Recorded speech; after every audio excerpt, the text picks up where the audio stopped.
Good evening, everyone. Welcome to the evening edition of the Eureka Podcast. Now that we've got our morning editions on, Tuesday nights is our evening edition with me and my co-host JJ, and we're here to talk about all things politics, society, sport, Australia, overseas, anything that's news of the day, and to have a really good discussion on that.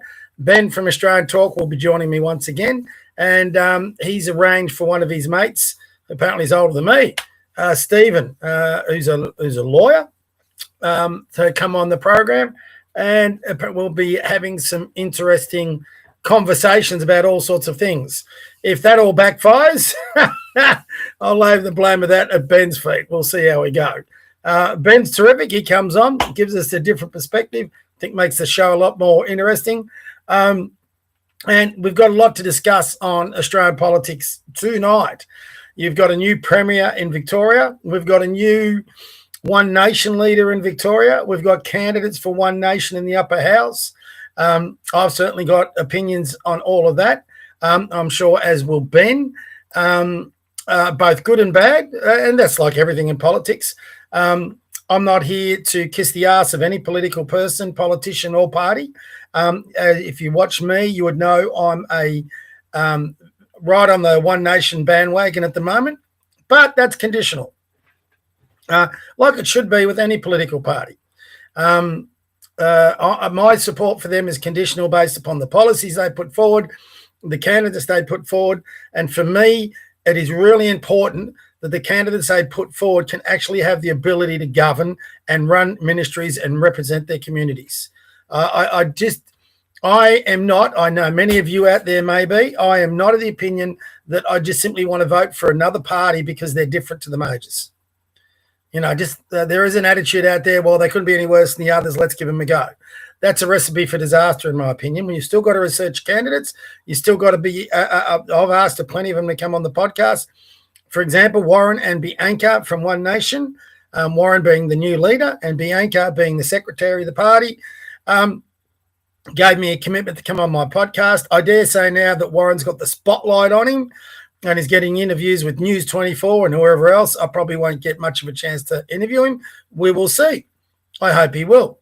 I hope Bianca would come on, but they've definitely gone to ground with me at my end. And it all seems with One Nation at the moment to be all about rebel news and Harvey Yemeni. I'm not too sure that's the brightest idea. We'll discuss that later on in the program. The 8 candidates, I had a good listen to the live stream from there. Interestingly, again, done by Rebel News, which is fine. You didn't hear much from the candidates. Mark Nicholson was the only one, the guy in charge of the Please Explain videos. He was excellent. He was very, very good. I didn't like the Liberal, the one who's jumped from the Liberal Party to One Nation. I'm just, not keen on that. Get someone with a high profile as a Conservative, maybe then put them on. But a no-name Liberal coming on, let's hope she doesn't turn out to be a moderate or something ridiculous. It just doesn't sink well into that party. We'll see. But to put her in, we've got to kick David Limbrick out. I'm not keen on that at all. I've got a lot of time for David Limbrick. And I live in his region for the upper house, and I'll certainly be backing him in my region now that I've seen the One Nation candidate. I was waiting for that. And my support for David was going to depend on who they put in. I was still pretty sure I was going to support David, but if One Nation put in someone outstanding as a Conservative, I may have considered supporting them. But to put in just another Liberal, sorry, we've had the Liberals. So, get someone who looked like Alex Antic on the Liberal side, who is seems as much in on One Nation as the rest of us, for example. You've got to have some strong Conservative types who we know aren't going to backflip as we go. So there were some decent other ones. The most interesting probably one is the former police officer who was part of Daniel Andrews' security. And he would have some very interesting stories to tell, but we didn't hear any of them. I thought it was disappointing with their launch. I think Warren was doing a pretty good job, Warren Pickering, their new leader, without having to have Pauline standing on his shoulder. In my opinion, and it's just my opinion, it made him look insecure. And it made him look like he didn't really know what he was going to be saying. And Pauline had to jump in whenever she thought he was floundering, which I don't think he did. He was sweating a lot because he was nervous, but he didn't flounder. And I thought he was handling the press conference well. Pauline should have just stepped back and let him have a bit of the limelight. This is the guy that's going to be our next premier, potentially. I don't think he will be, but if things go well, he could be. So we need to know that he can stand on his own 2 feet and handle a press conference. If he can't handle that, how's he going to handle a state emergency like bushfires, floods, all those sorts of things that can happen? A terrorism attack? Is he going to need Pauline standing on his shoulder the whole time? And the issue I had with Avi, and I say all the time, I have a lot of respect for what Avi did a few years back with the BLM protest. I lost a bit of respect once he joined Rebel, So I think he was far more better. It was far better, his podcast, when he was purely independent. Now he still claims he's independent, though he represents Rebel. I mean, how can you make the claim you're independent? You're not independent anymore. I'm independent. There's plenty of other podcasters out there that are independent. But once you are employed by a media organisation that covers the globe, which Rebel News does, you're no longer independent. You're part of the Rebel media organisation. Anyway, so he certainly got into Pauline's favour, and she banned, and that's entirely her right. She banned the ABC, the Age, and the Guardian. I wouldn't have done that. I think one of the best things about Pauline, I don't know who's giving her advice, is when she gets in combative mode with those media organisations that don't like her. I think that's where Australians go, yeah, that's what we want. So when you've got to kiss ass, and listen, be fair. When you make your assessments, I'm trying to be fair here. But Avi is a kiss ass to Pauline. Watch the presses when he's involved. He's like the Praetorian Guard that has to protect Pauline and any of her candidates. I don't want that in my politicians. I want to know that they can handle some tough questions, that they can push back. They're going to get them in Parliament. They're going to get them in the media sooner or later. And if they don't deal with the media will deal with them. You don't think the ABC, Guardian, and Age newspaper aren't thinking about ways of tearing down Pauline and One Nation in this Victorian election? So they've just created more enemies when they already have enough. And yeah, I know they already were enemies, but push back against them. That's a great way. I mean, there's probably a lot of undecided voters that's still watching, not so much the Guardian. The Guardian's a socialist slop, but who read the Age, who watch the ABC. Like, I'm a conservative. I watch the ABC. I like getting the news. I can disagree with their thing, and I can see that they're biased towards the left, but it doesn't mean I don't watch it. There's still some good stuff on there. As much as we don't, and as much as I think they should be privatised. But I watch it. And how many other undecided people who are wavering between ALP, Liberal, and One Nation are watching it, and now they won't get the coverage they want. So I'm not too sure it was the smartest idea, and I think it goes away from one of her strengths. And instead, if you watch what I watched, which is the only coverage you've got Avi kissing Pauline's butt. Now, we don't need that. We need a competition of ideas, policies, some hard questioning, so we as voters know exactly where Pauline, where Warren, where the candidates and One Nation truly stand. And as a conservative, I think their policies stack up. Hold on, guys. I've got...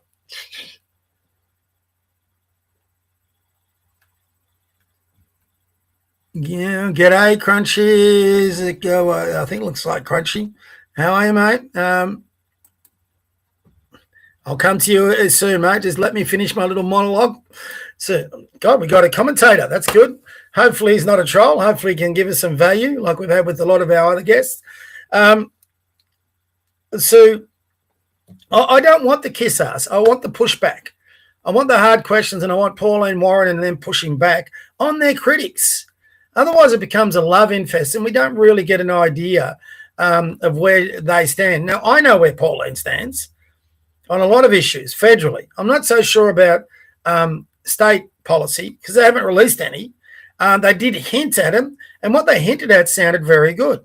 But you got to be able to go deeper. I'm hoping they're not playing, which I've been told they are, a small target strategy. So for those who don't know what a small target strategy is, you say very little, you release very few policies, and you don't give the opposition a chance to be critical of those policies. And by doing that, you hope that the voting public will swing in behind you, really not knowing much about you. Now, legitimately, they have a chance to pull that off because I think the Drovers Dogs Party could get 30% of the votes at the moment. People are looking for an alternative to the major parties. Now, the poll that came out today, if it's accurate, and you've always got to put this on polls if they're accurate, should have a few concerns for One Nation, the ALP, and should give hope to the Liberal National Party, which is disappointing in my point of view. It's disappointing because I think if they'd come out earlier and came out with secured a high-profile leader, no offence to Warren. Good on Warren for putting his hand up. He's got a decent CV. Yeah, no, okay. Let me come to you. I'll come to you soon, Crunchy. Trust me. Save your questions, and I'll come to you. Trust me. I don't mind that. No, he's lost my track of thought. Good on you, Crunchy. Oh, God. You don't do that to a 63-year-old boomer. It's a lot harder to retain where we're up to. I shouldn't be looking. So, oh, God, what was I saying? So, yeah, Warren, that was it. And he seems to be a reasonable guy, everyday person. But One Nation, in my opinion, had and have a politically historical opportunity to do some serious damage, if not win government, and to send a loud and clear message to the major parties, the establishment, the bureaucracies. It would have been huge. I'm not too sure they're going to grab it at the moment. I reckon they've left their run too late. I hope I'm wrong. I hope they can still do it. I hope Warren comes out and he just slays it in this campaign. And I in many ways, good luck to him. I hope he's the next Premier of Victoria. I'm not too sure they'll get there with him, though. So the most impressive guy from their event last night that I watched was that Mark Nicholson, who I said, he had me up in my seat. The things he was saying about crime and everything else and making people held accountable, I'm screaming, yes, about time we had a politician. But they put him in the northern region. The northern region of Melbourne is deep red. So he was their best talker, presenter, speech person last night. He had me up and about. And I loved everything he had to say. And I'd only listened to him on the Chris Kenny show when he talked politics, but last night he got a bit serious. My God, he was impressive. He was really so good. And I'm just wondering whether they missed the trick there, mate. I do think Pauline's very loyal and Warren's been very loyal to her, so she went that way. But, sometimes you've got to be a bit more ruthless. Who's going to gain the attention? Who's going to capture the imagination of the voting public? And look, Warren might be that guy. I'd love to get him on the program and talk to him. But he looked nervous yesterday, which is understandable. But Mark Nicholson didn't. He was on the front foot. God, he was good. He grabbed my attention. Man, just wondering whether they got the wrong guy as leader.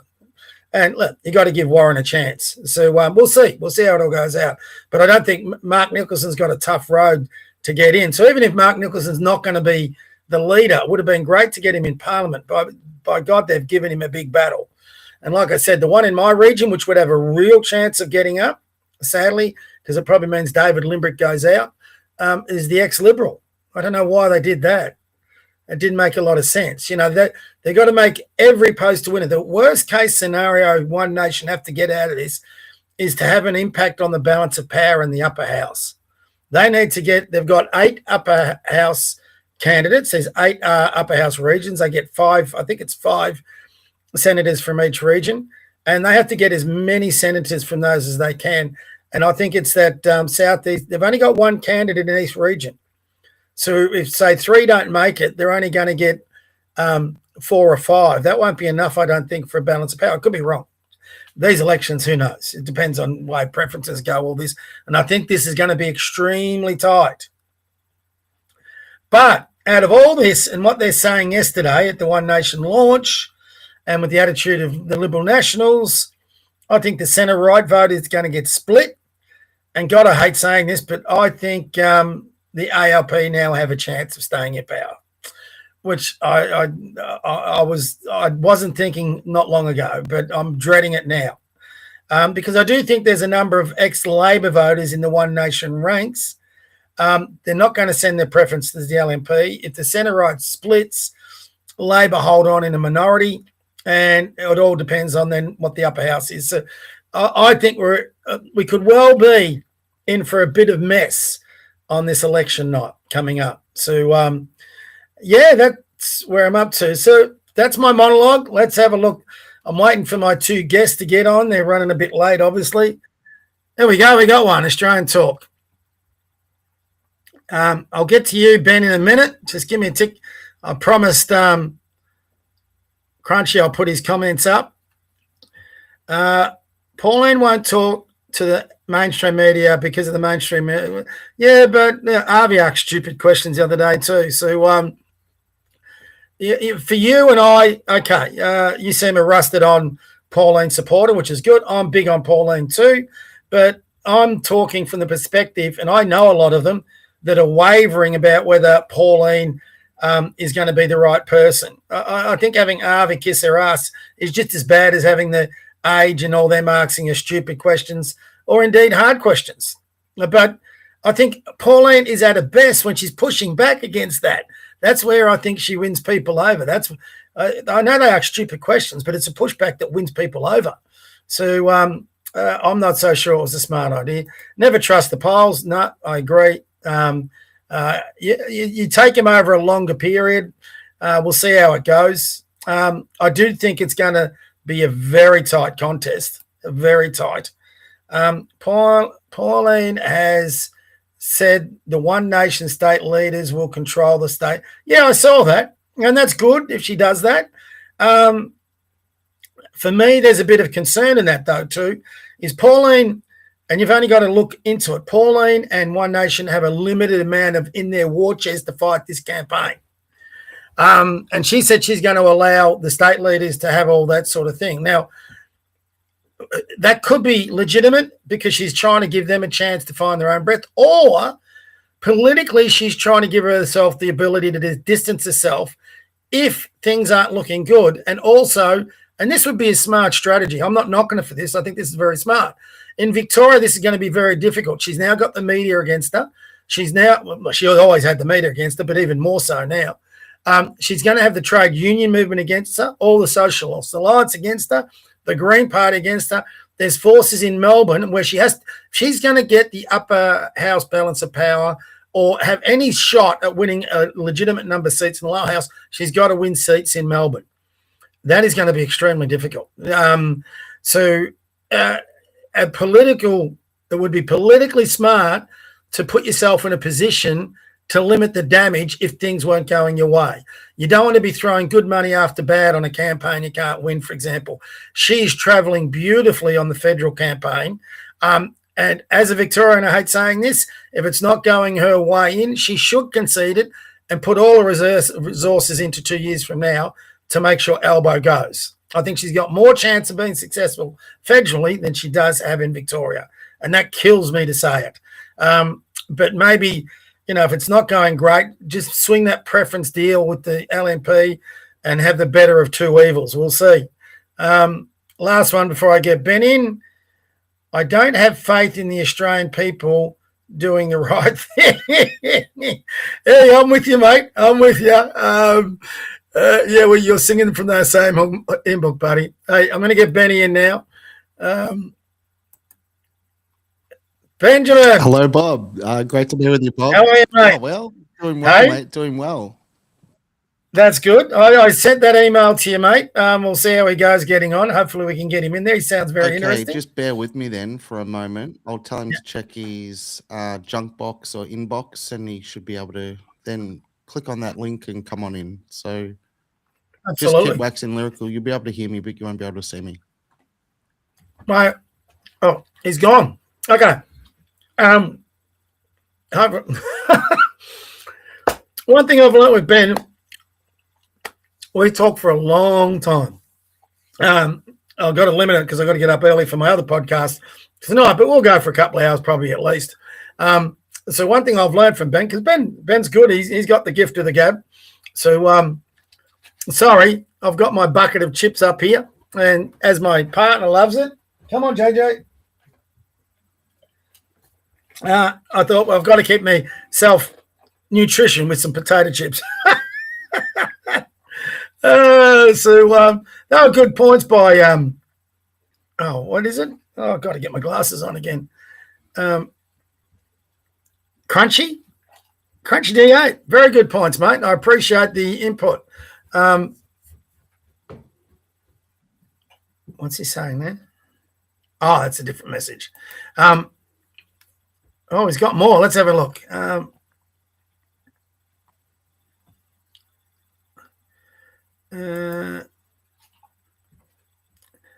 Don't put this one up. Search Fabian Society in Australia. You'll be shocked what comes up. No, I've actually done an episode, mate. Sorry, I didn't read that properly.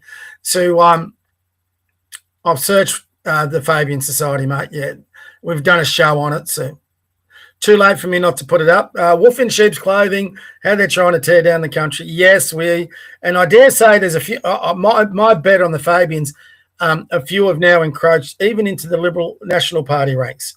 They would be a lot of the moderates. It explains a lot, actually. One Nation will have to form a coalition with the Libs and Nats if they want to govern. Totally agree. Though they listening to Warren, he thinks he can win government. I think he's pushing the envelope on that a little bit. I'm not too sure what the Libs and Nationals will do.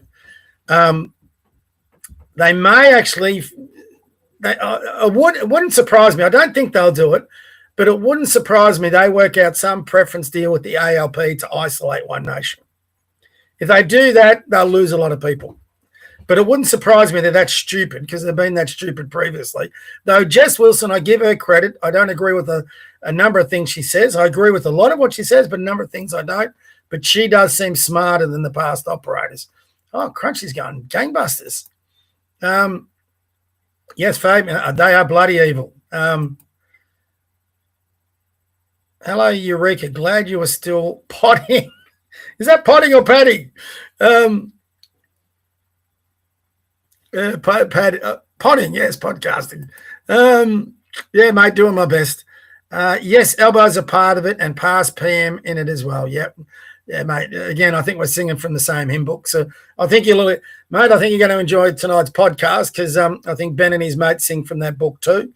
So as we are, the Eureka Conservative, we bring in Eureka conservative opinions from all walks, all political values. You can be a conservative in the Liberal Party, a conservative with One Nation. You can be just simply conservative, which actually is a lot what I am. And I will back the most conservative party with the policies that I align with most. And at the moment, that's One Nation. So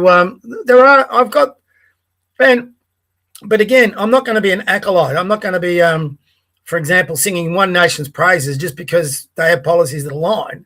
It's not what you say, it's what you do. And this is why so many people are pissed off with the LNP.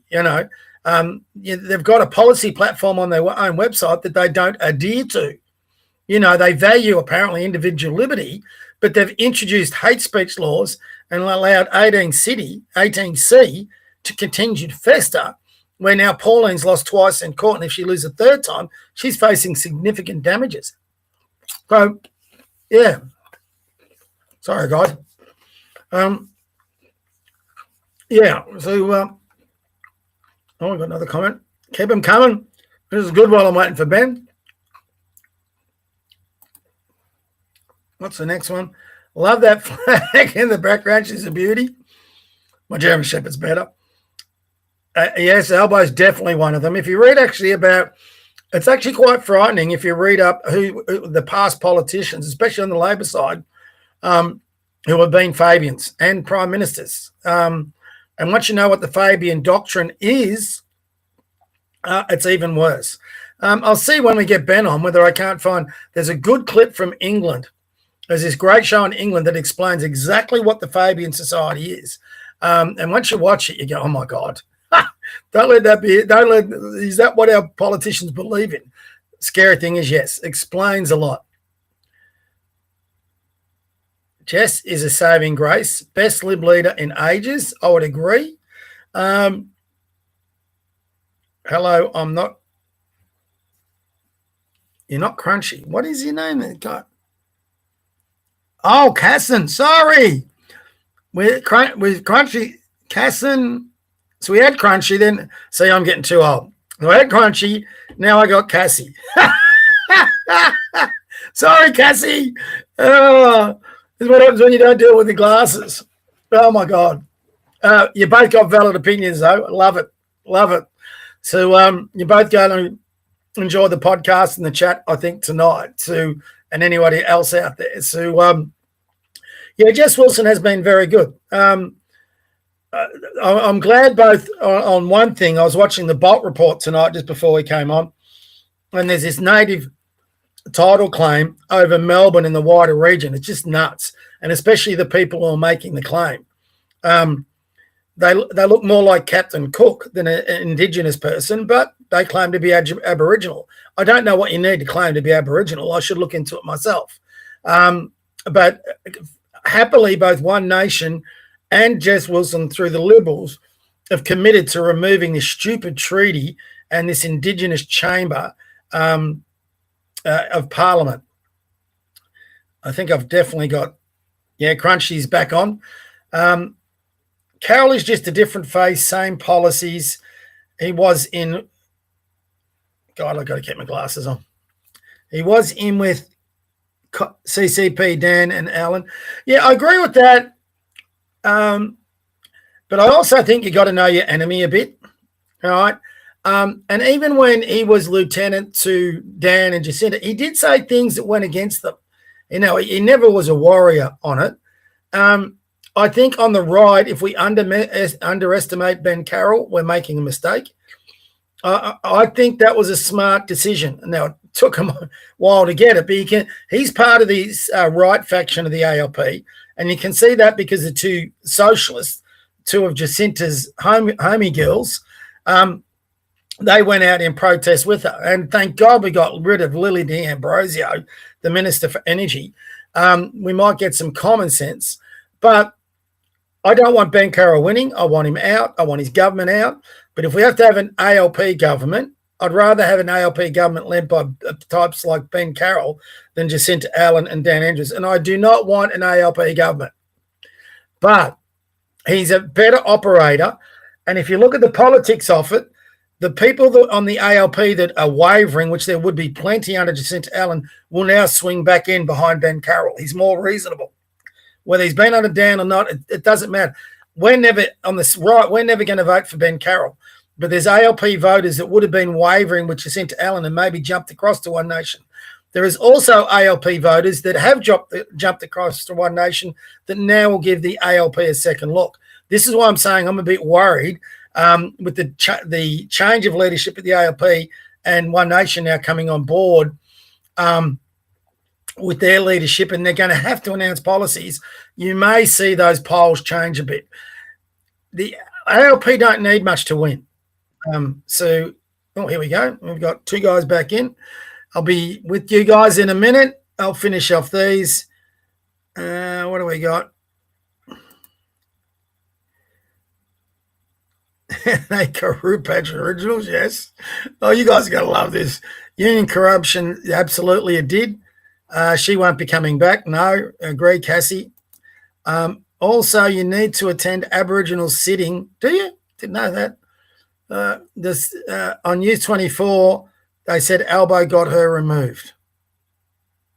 Got Alan removed. Well, she had to go, didn't she? I mean, they were heading for an electoral wipeout if they kept Jacinta Allen in charge. So anyway, time to get our guest back in, guys. First, we got a new guest. G'day, Ben. Yeah, I'm back, Bob. I've got you, and hopefully Peaky should now be backstage with us. He's on. I'm going to join him. And, mate, you know him better than me. I'll let you do the introduction. Yes, Ben, like I said to the viewers before you jumped on, I hope Stephen is everything you say he is, because if he's not, I'm blaming you.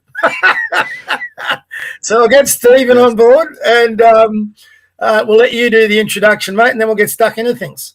Not a drama. There's the great man. G'day, Stephen. Welcome. Thank you, mate, gentlemen. That's Stephen J. Peake. How are you? Can you hear us, sir? Yeah. Loud and clear. Thank you. Thank you very much. We sorted our electricals out. We're right here. Okay, so what I'll do, I'll make a brief introduction. Bob, the Conservative, this is the great Stephen J. Peake. Stephen J. Peake has a storied past, but he's been a big-time man in Melbourne's legal scene for more than 3 decades. He's been involved in the sports world and sports agent world as well. He's a very smart man, but he's also a very eclectic man, one might say. He has a long history as well in sports broadcasting.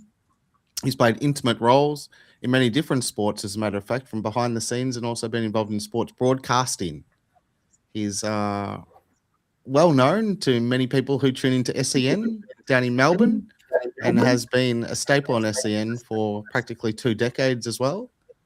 But ultimately, we wanted to bring you in this evening, Stephen, and I want to introduce you to Bob, because Bob's been doing his show here on the internet called The Conservative, and he's been doing commentary regularly now for quite a period of time, all things Australian politics, and trying to figure out the internal machinations of what's taking place, and giving his take on where he thinks the nation needs to go as a result of it being deliberately steered off a cliff by the political elite in this country, who similarly have thrown overboard everyday Australians in the hope that they can advance themselves to the detriment of the broader population. So I think we can just leave it there. And Bob, so this is Stephen. Also, Stephen, Bob's been waxing lyrical in the intro prior to us both appearing this evening, all things the announcement from One Nation. Oh, I might add for you as well, Bob, just for your background, Stephen's had some involvement with One Nation, as a matter of fact. Okay. Good. You might be able to answer me some questions, because One Nation. So we might just go from there. But once again, if anyone wants to find out exactly who Stephen J. Peake is, they can simply type his name into Google, Stephen, P-H-E-N, J. Peake, P-E-A-K, and you'll be quickly brought up to speed with who he is and what he's been all about for many, many years. Have you guys got a bit of an echo? A little bit on my system there, Bob, because it's been playing up a little bit the last week or so. Oh, okay. Well, it just went then for some reason. So tech, mate. I used to work in the tech industry, so they can let you down. It's not terrible, so we can work through it. Stephen, welcome to, it's the actual Eureka Conservative, not the Conservative, Bannon. And we call it the Eureka Conservative because to be a conservative these days, you've got to be a bit of a rebel, so you get wound up on it. So, and the Eureka Stockade was part of our heritage, our proud heritage. So we thought it was a natural connection there. So we called it, I called it the Eureka Conservative. And we started with me and the dog in the background, JJ. So and we built it, and Ben's come on board, and we've actually, I think we've got a nice little podcast going. We've got our Big J crew, and mate, welcome to the crew on the Eureka Podcast. Good to have you on board. I did read your website. Very interesting. Ben Ashut tells me you're a St Kilda supporter. I'll forgive you for that. I actually, mate, you're about my age. It'd be interesting. When I first came to Melbourne, I lived in East Bentley, so I was walking distance of the Moorabbin Oval. Yep. I spent many a Saturday down at that oval following Tony Lockett and his crew, and walking one end of the ground to the other just to see Lockett in action, me and my mates. And there was a lot of Saturday nights we came away from that oval worse for wear. That was a great time. It was a great time from that point of view. Bit unfortunate. The team at that point in time was a bit one-dimensional with Tony up at full forward and the rest of the side not being able to match his level, but such is life. That's going to... They were a good team. I remember going out to Waverley. I think that was Geelong they played. I can't remember, but they just lost, and everyone thought they were going to take out the premiership that year. But they were better days. Ben wouldn't understand what Australia was like then. It was a totally different country back in the early 90s, late 80s, so compared to what we got before he was there. So it was just a different place. It's amazing how quickly, and maybe, Stephen, you can speak to this a little bit. It's amazing for me, for a person who's lived his entire life in this country, this state predominantly, and has spent the last 40 years in Melbourne. It's just amazing to witness how quickly how country has changed in a short period of time. Like in 15 years, it is. If you had passed away at the turn of the century, so say 2000, and you came back to modern Melbourne, you'd be shocked by the changes in it. And I get around to a lot of through my work. It's interesting in sport. I run my own basketball company, and I go to a lot of primary schools and run basketball clinics at these schools. And in the past 5 years, the change in the demographic, for better or for worse, is noticeable. It's stark, actually. It's really, really stark. Like, you go out to schools and it is, when they talk about spot the Aussie, you're legitimately doing it. And in many ways, for me, it's quite sad, because we always used to be able to come together through the footy at different grounds, different ovals, never an issue.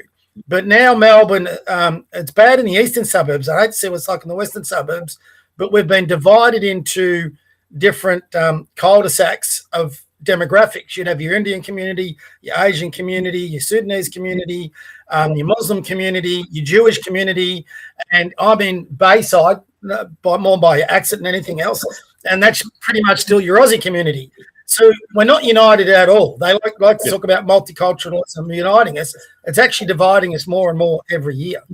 Don't know what your thoughts are, mate, but I'll hand that over to you. There you go. I'll give you a tough one to begin with. That's a good start. I think you're spot on with a lot of that, because the demographics you pointed out, that's exactly what they're like. And when you get politicians saying that multiculturalism has worked, in terms of my understanding of multiculturalism is that various races of people, live in a country and they mix together easily, follow the laws of the land as they are, and therefore you get equal numbers of people, say, in professions and trades and working class environments, and equal number of people who get into trouble with the law and turn up the magistrate's court or the county court or whatever it might be. Now, that's just not the thing that's happening. And you've pointed out correctly that these divergent areas where, large clumps of people from various parts of the world are living in, or whatever, is how it's turned out. So, okay, that's happened. So we can't do much about that, but we can do something about mass immigration and bringing in a substantial number of people who you don't think, after all the relevant checks are done, are going to blend in with Westminster legal system and the laws of the land per se, and with the communities involved. You've got to stop them from coming in. If you reach the conclusion amongst your experts that those people aren't going to help the country or assimilate and blend in, or are just going to pop off the plane if they're from Africa and just head straight to, Shepparton somewhere, or wherever there's large clumps of African people, or in the western suburbs, or if they're from Middle Eastern communities and they head straight to Sydney and head straight out to Parramatta, or wherever there are large groups of people there, that's not assimilation. And although you can't blame them for doing it to a certain degree, because they're the people they know and they've got relatives there, and they think, well, that's our spot. So multiculturalism, it's got problems, and not only we sold them, they were going pretty well. When Malcolm Fraser opened the door to a lot of Vietnamese people back in the mid to late 70s, when the whole Vietnamese area was, taken over by the northern group and became what it was today, which has turned out to be quite a successful country and a very pleasant country. I know people who've been, and they said it's working brilliantly. And they've come to Australia. They've blended in pretty well, and the Chinese people are here. And I've got friends who are mainly Chinese, some Vietnamese, but a couple there. But Chinese restaurateurs and people that I've bumped into in the legal profession along the journey or whatever, and they've blended in really well. But other areas coming in or other races of people haven't been able to blend in like that. So we've got a problem with assimilation. Oh, absolutely. I totally agree. I deal with the as Ben will know, we've argued on this before. I deal with a lot of the Chinese community and Vietnamese community and Indonesian people, and a lot of them have fled their countries because they want to get away from communism. They want to be able to practice their religion without any thing. And I'll go as far to say that a lot of the Chinese or the Asian community, so you've got the East Asian community, the West Asian community. The East Asian community will come in, assimilate, and they will be more patriotic Australians than a lot of Australians are. You only got to look at those Australians who are outside the One Nation launch yesterday to see unpatriotic Australians. They hate our flag. They hate our history. They've got Anglo heritage. They're disgusted by our country, our traditions, our values. Where the Chinese come in, everyone I've dealt with, they want to embrace it. They will happily fly an Australian flag on Australian Day. Yeah. Those ones aren't the issue. And I'm not against immigration as such, but I am against the concept of multiculturalism because it does exactly what you talk about, where it divides the immigration into different cultures. Now, when you immigrate to Australia, you should be accepting the Australian culture. So I think Pauline's on one thing. And listen, I've got to give credit. If you listen to Angus Taylor's new immigration policy, I think he's on board with that. He's just not getting any traction. He can't get any noise. But his one is all about you've got to sign up to be Australian when you come here. If people are prepared to do that, I'm prepared as an old Aussie value is to give them a go. What I'm not prepared for is when you've got a gang of youths attack a shop owner in the western suburbs and he's now on his deathbed in hospital because these little bastards are walking around with knives and machetes. And then, and I know it's in your profession, mate, you can give us more feedback in there, they go into court and they're released. And they're released because they say the bail laws aren't sufficient. My opinion and my assessment on it is most times they're released because of woke. You know, it'd be you can't be racist against a black kid, so you can't send him to jail. Now, it's probably more complicated than that. But I went to magistrates' court once over some fines, and and I'd be interested to hear your feedback on this. Yep. I got one of the what do you call them, the government lawyers who help you out, and he turned around to me and he goes, "Mate, are you an immigrant?" I said, "No." And he goes, "Do you have any Indigenous bloodline?" "No." Asked me another question. I said, "What are you asking me these questions for?" "Oh, I'd help your case." And I said, "So because I'm an Australian white heterosexual, I'm screwed in front of the magistrate?" He says, "Not screwed, but it would help your case if you're an immigrant or you're Indigenous."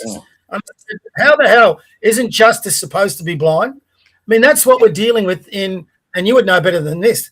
That's what I found out we're dealing with in our legal institutions. If you get a woke magistrate in front of you, and you're going up against someone who's Indigenous, Islamic, from another country, you're in a lot of trouble. Now, it just depends on who you get in front of you, obviously. But I was listening, and my radical solution to a lot of this, I was listening to Warren Pickering. He's talking about removing bleeding heart charges in his speech, which I think if you can do that, that's great. I'm not too sure constitutionally we can do that. But constitutionally, I think, and I've had this conversation with Ben, personally, I think we need a conservative-led referendum on becoming a republic and changing our constitution. And for example, get rid of native title. Just get rid of the bloody thing. Actually establish a Bill of Rights for our liberties so they're protected.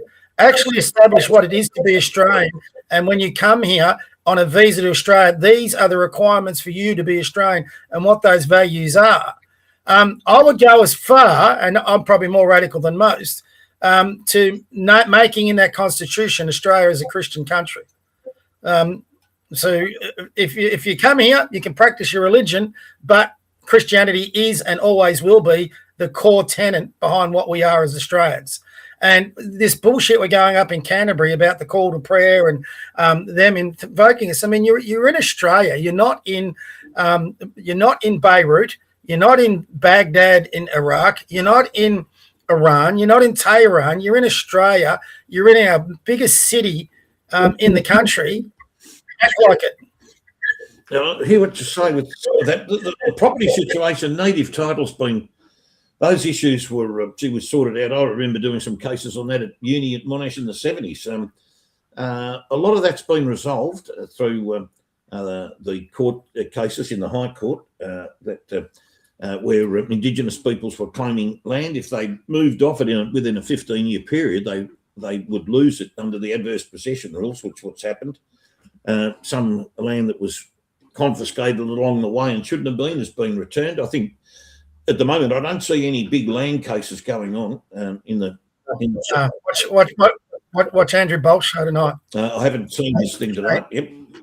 So there's a land claim from a group, and a lot of them are involved in this treaty that covers virtually the entirety of Melbourne, eastern suburbs, a massive land grab under native title. So the big issue there, and it's not just about whether they get that native title granted or not, it's the cost of going through this.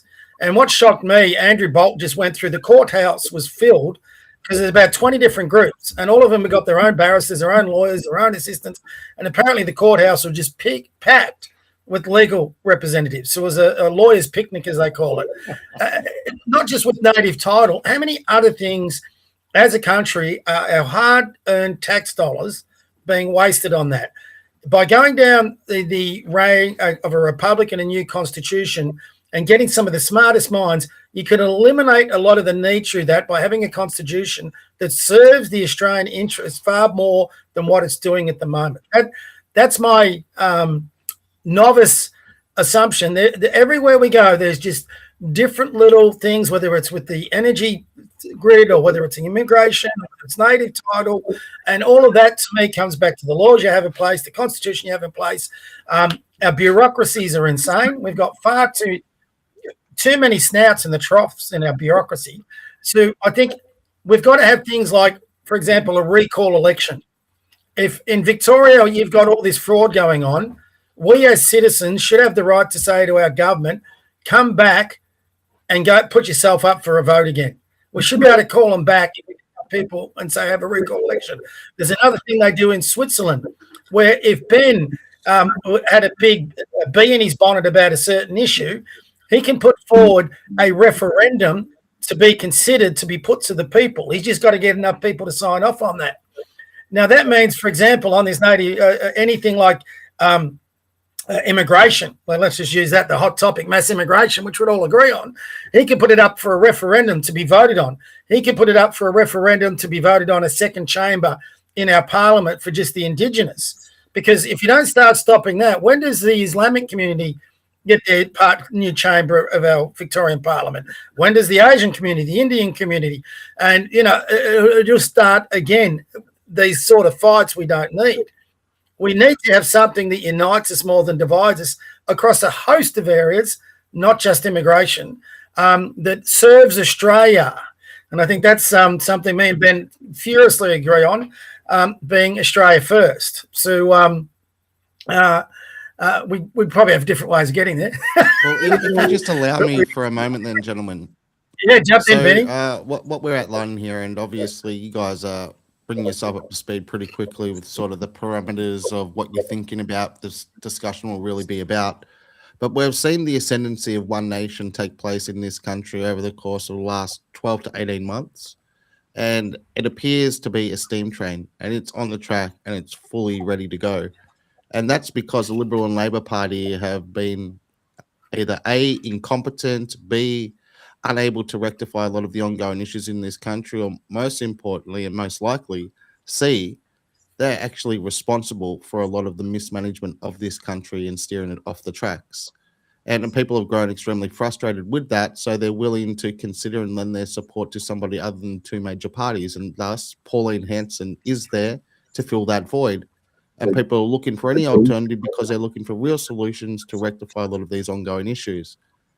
As a result of that, people are paying attention to politics more. Frankly, they're fed up with Mr. Albanese and Penny Wong and Tanya Plibersek, and by extension, they were fed up with many within the LNP, which resulted in the LNP obviously disbanded and going their own separate ways. We've seen Barnaby jump ship from the Nationals now, and he's with Pauline.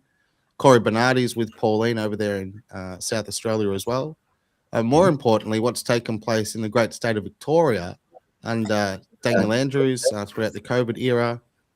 He ran an election, promised the people he'd hang around, and then after he was able to retain office, decided to handball it across to Jacinta Allen, who came on in and basically steered the whole thing off the cliff. And we've seen the big build. We've seen $15 to $30 billion allegedly go poof, and that's gone missing.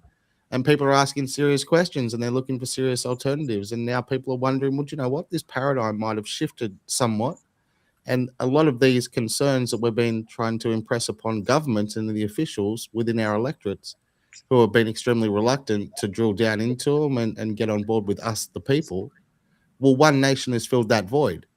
So there are serious policy discussions to be had in regards to what we're going to do with immigration, what we're going to do with cost of living measures, what we're going to do with the housing crisis, what we're going to do with Australian jobs and infrastructure, what we're going to do with figuring out water security in this country, what we're going to do, most importantly, for free speech. Do we have free speech in this country? Is it the assumption of free speech, or will people be criminally prosecuted, perhaps, because they've run foul of the law, which is a woke law, a leftist law, brought in to silence certain people who would be critical of government or some of the decisions they've made? And so 18C, the Racial Discrimination Act, has come to the fore, and people that have got legitimate grievances, and regardless of how they say it, they've been criminalised by the government. They're told to sit down, shut up, to take it, to not notice what's taking place in the transformation of the very cities they live in, of the demographic makeup of it, and being told that they just have to go along with this stuff. And then we see radical left activism take hold in the hearts and minds of many, many young people. We see the woke agenda being pushed through the curriculum, not only in primary schools, high schools, but most importantly at university.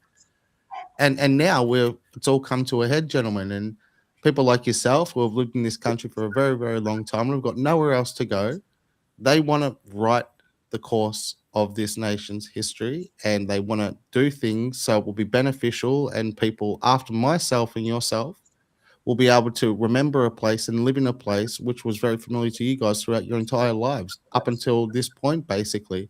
And you're unwilling to just allow it to be snatched away from you.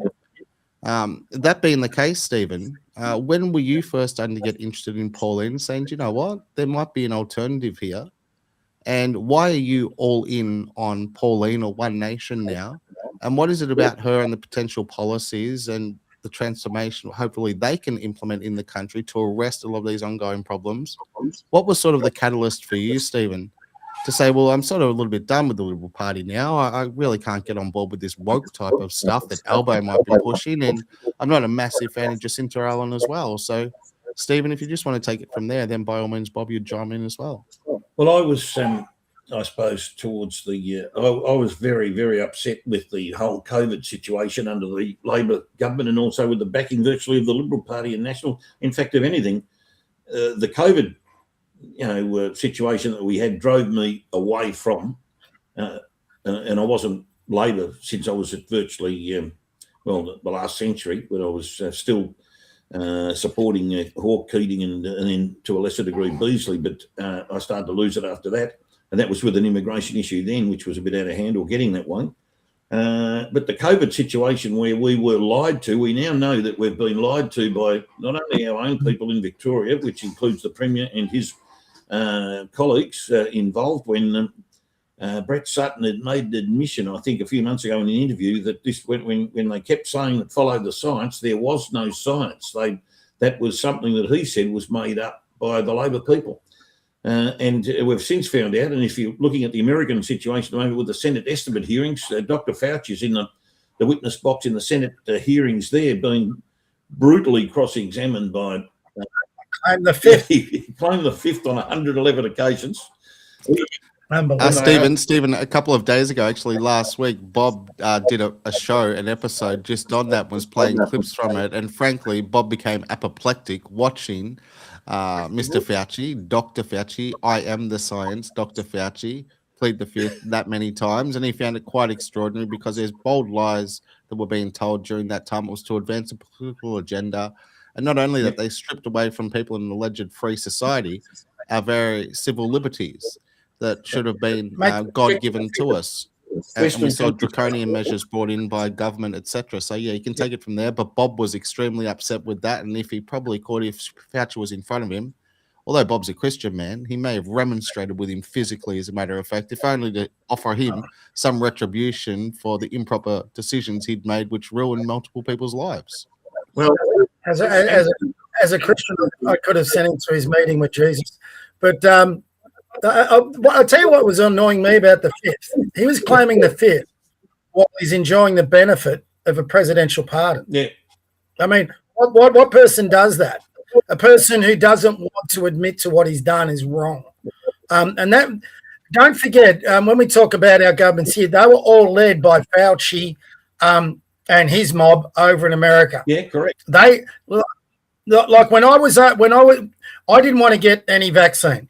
I'd lived in ground zero of Australia, as obviously Stephen did, throughout the COVID thing. I was locked in I'm a single guy. I was living in a granny flat at that stage, had no family around me. You had to be home by 9, like a good little boy. You couldn't travel too far. The only place you could go and have human contact was at the supermarket. I still have great affection for supermarkets to this day.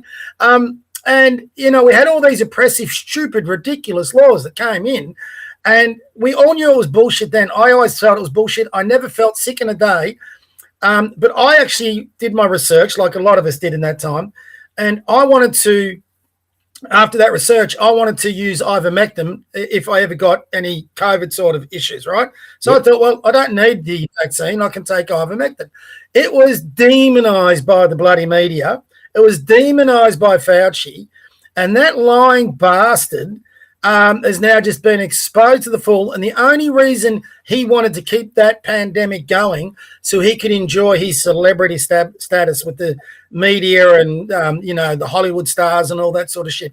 That bastard sent millions of people to their deaths so he could make more money and increase his profile.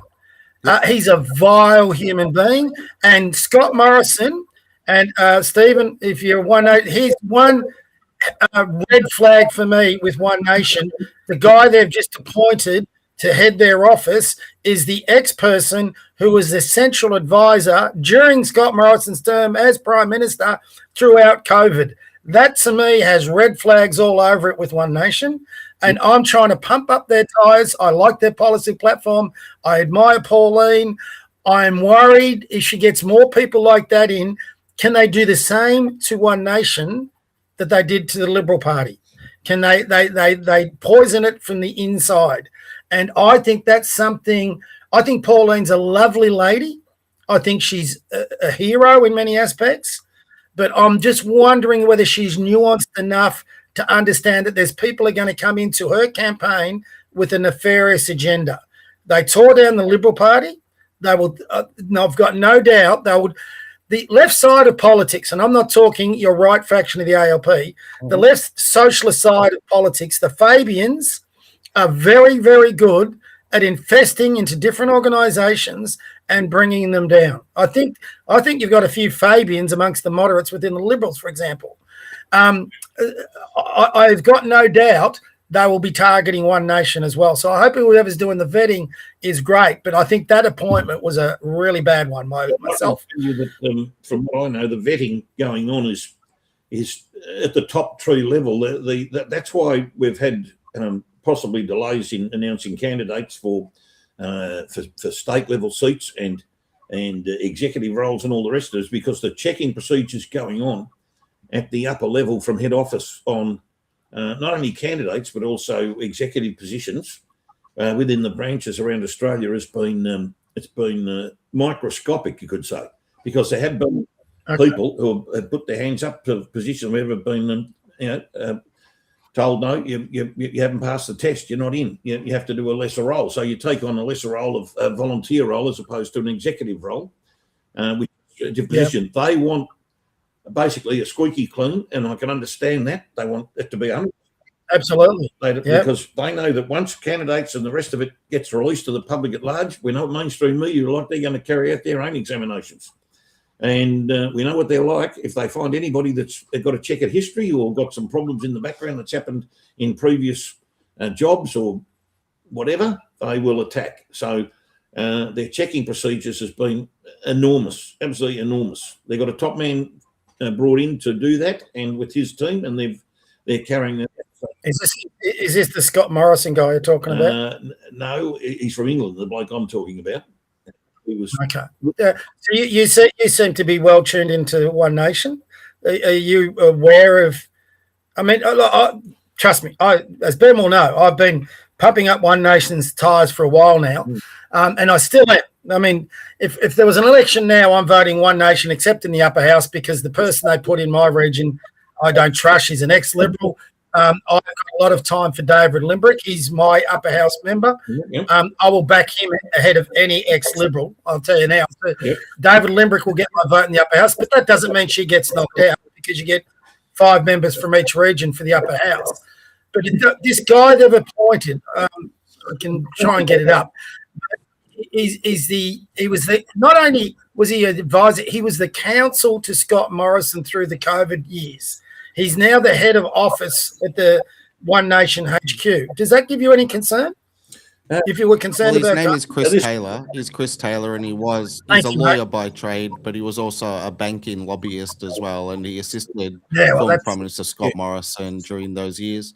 So he's politically savvy, and he knows what's going on from behind the scenes. So he's a political operative, and he has replaced James Ashby as Chief of Staff. James Ashby has now moved on to a different role. They've called it internally a promotion, where he will oversee the campaigns of all the candidates going forward throughout not only these state elections, but most importantly, the national election. Yes. Well, that's fine. But Ben, before you go any further, that guy, your name's right, who they announced, the big part of their announcement is he's now going to take over the formulation of One Nation policy and its implementation. If he was side by side with Scott Morrison and he was his advisor and counsel, he must have had something to do with the policies they brought about during COVID and the formation of that ridiculous national cabinet, which saw us go through the most disastrous time in my lifetime in this country. Now, that to me, it's a concern. I'd like to hear if there's any. I'm being stupid with my concerns.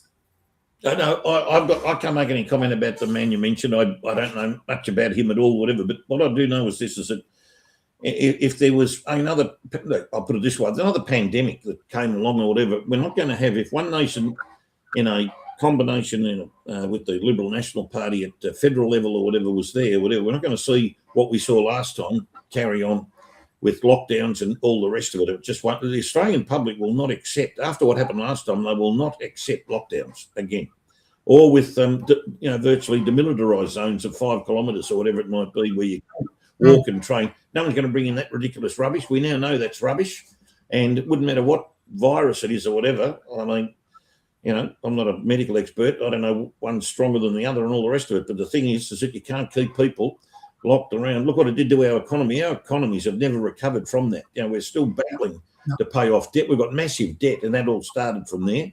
And it's got worse because we've had Labor government spend money like throwing around confetti at a wedding and just think it's a bottomless pit, and they've got no idea about economics. So that's another problem built on top of it. But look, I don't have a worry. You've got to worry about that, man. I don't at this point in time, because there's a lot of other good people there that will prevent any what I would call stupidity in politics to take place. So I'm very confident.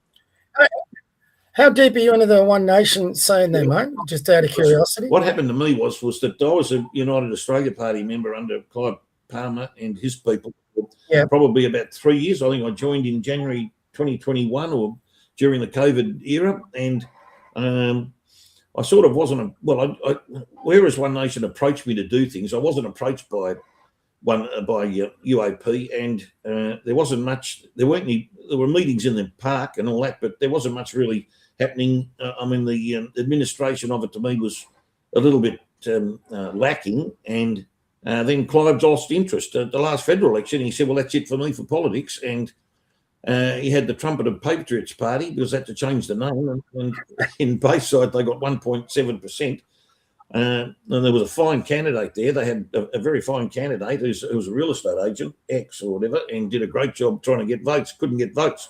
And I thought, well, gee whiz, where's that going? And then I kept looking at what was going on overall and saw Pauline coming forward a bit more and had a good look at the policies in about April, May of last year. And I thought, gee whiz, there's pretty well much covers 90% or 95% of what I really like. And a bit of fine tuning could have that, get it where it's meant to be. And the thing is, she's a lot more forward. She's a better speaker. She's accepted by the public a lot more than what Clive thinks. Yes. Clive probably should have stepped aside and allowed someone else to come in and be the front man so that he could take a sort of a father figure background sort of thing and just turn up to meetings when there's people on the stage, on the panel. He just needed to get a front man. He couldn't find one in the whole thing. It just didn't work. And he then virtually, I think the UAP got deregistered at, I don't know when, but it was deregistered, and I just resigned. I said, look, I'm resigning, moving on. And a few months later, I joined One Nation because I'm very happy with their policies on just about the whole shooting match.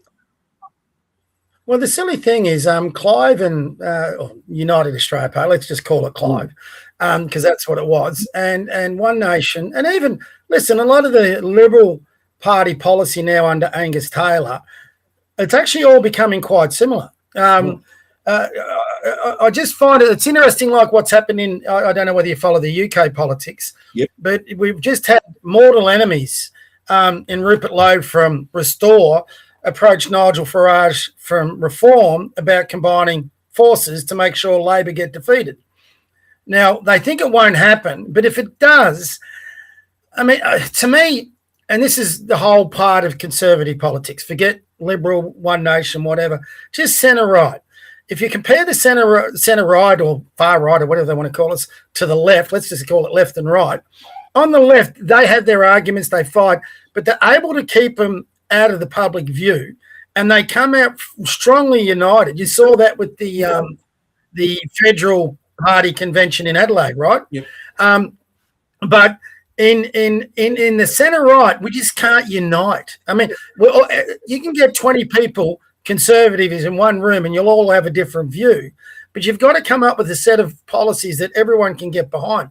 My fear in Victoria, for example, is if the LNP and One Nation don't unite, a lot of the One Nation voters are also former Labor voters. You've now got a much more palatable person in Ben Carroll. You can hate him all you like. I don't want him to get in. But as a political operator, he's far more palatable than Jacinta Allen. So if they go back off One Nation's numbers, the LNP drop. Right now, if the LNP and One Nation were a united ticket, they'd be unstoppable.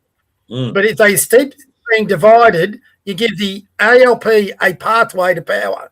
And the worst thing I want to bloody see in Victoria is another bloody ALP government. So it'd be interesting to see, and the way Warren spoke last night, and I think, again, I'm not trying to be, when I say this, it's sort of crazy even with myself, because I get a whole bunch of One Nation supporters coming at me and all this. With my politics, I try to be arm's length. I am supportive of One Nation. I'm going to be recommending right now, unless they do something radically stupid, that everyone should vote One Nation unless you have a better candidate in your thing, like, for example, I think with David Limbrick. But I do think Pauline might be making the same mistake as your mate Clive. Because yesterday, I want to know who's going to be the Premier of Victoria. I want to know that he or she can stand on her own 2 feet. I want to know that they can answer questions and push back. I want to know, for example, if there's a bushfire, a flood, the COVID thing, any crisis, that this person can handle that crisis. Yesterday, Pauline sat on Warren Pickering's shoulder. I thought Warren Pickering was making a really good fist of that presser, and she seemed to think she had to jump in every time he would flounder. Now, if you're going to appoint someone like that to be the leader, I think it's important you step back and let that person stand on their own 2 feet. Mm-hmm. What's going to happen in the campaign, and I know she said she won't, but we need to know that Warren is capable of leading this state. This state has so many issues. I don't think that was a good look yesterday. And it's just protective. Sorry, I'm getting one. There's a protectiveness that's happening a little bit, and I totally understand because of what Pauline's gone through, why she is that way. I just think strategically that's a mistake. I think it was strategically a mistake to not have more unity on the centre right, and I think it's going to continue to be strategically a mistake, and the only beneficiary of that is the ALP. What do you think, Steve? Well, or Ben? The thing is this, is that we have got some inexperienced people here because they're running for Parliament for the first time. First time, exactly. One Nation's gone from 6% in the last federal election to now be hitting most of the polls at between 27% and now 33%. And that influx of support has come along like a tsunami, whereby infrastructure, candidates, helpers, executive, non-executive, politicians, all the rest of it has had to try and catch up to that support. Now, that's the Australian person who's gone to, when they've been talking to these pollsters and saying, yeah, one nation, that's great, and that's what you want. But, you know, Pauline wasn't in the position in May of last year and thinking, well, I've got 6%, but in the next couple of weeks I'm going to have 20%, and I better go and hire, 50 or 1,000 people around Australia to start manning phones and offices and everything. And it only comes once that support starts to run, and it really didn't happen until I reckon about November, when we saw numbers starting to come through, that you had that influx. So you've then got to look around and say, gee whiz, this is looking good. We might have a chance here of having a big imprint on the state election and the federal election. So you're really into summer, not much happening then, and you're into February, March, and you're trying to get it all going. You know, we in Goldstein, we didn't have our launch until the 27th of April, proper launch. We had a meeting in January, we had another one in between, and didn't do the launch until then. So we were sort of trying to get that already and get people down there. We probably have a meeting now. It'll be more like one a month or whatever. But it's a lot of things to do and think of, trying to juggle jobs and what you're going to be doing. So when you say Goldstein, is One Nation establishing branches in LGAs? Branches in the local government areas, like Goldstein's the council. In the state election, there'll be legislative assembly and legislative council.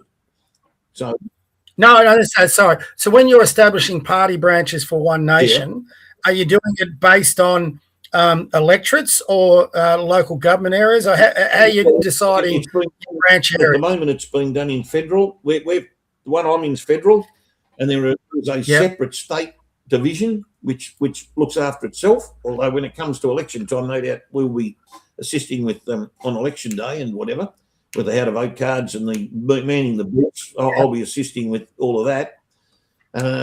And the local government thing, well, when are their next elections? They're not until, I'm not too sure if they're coming up this year or if they're next year now.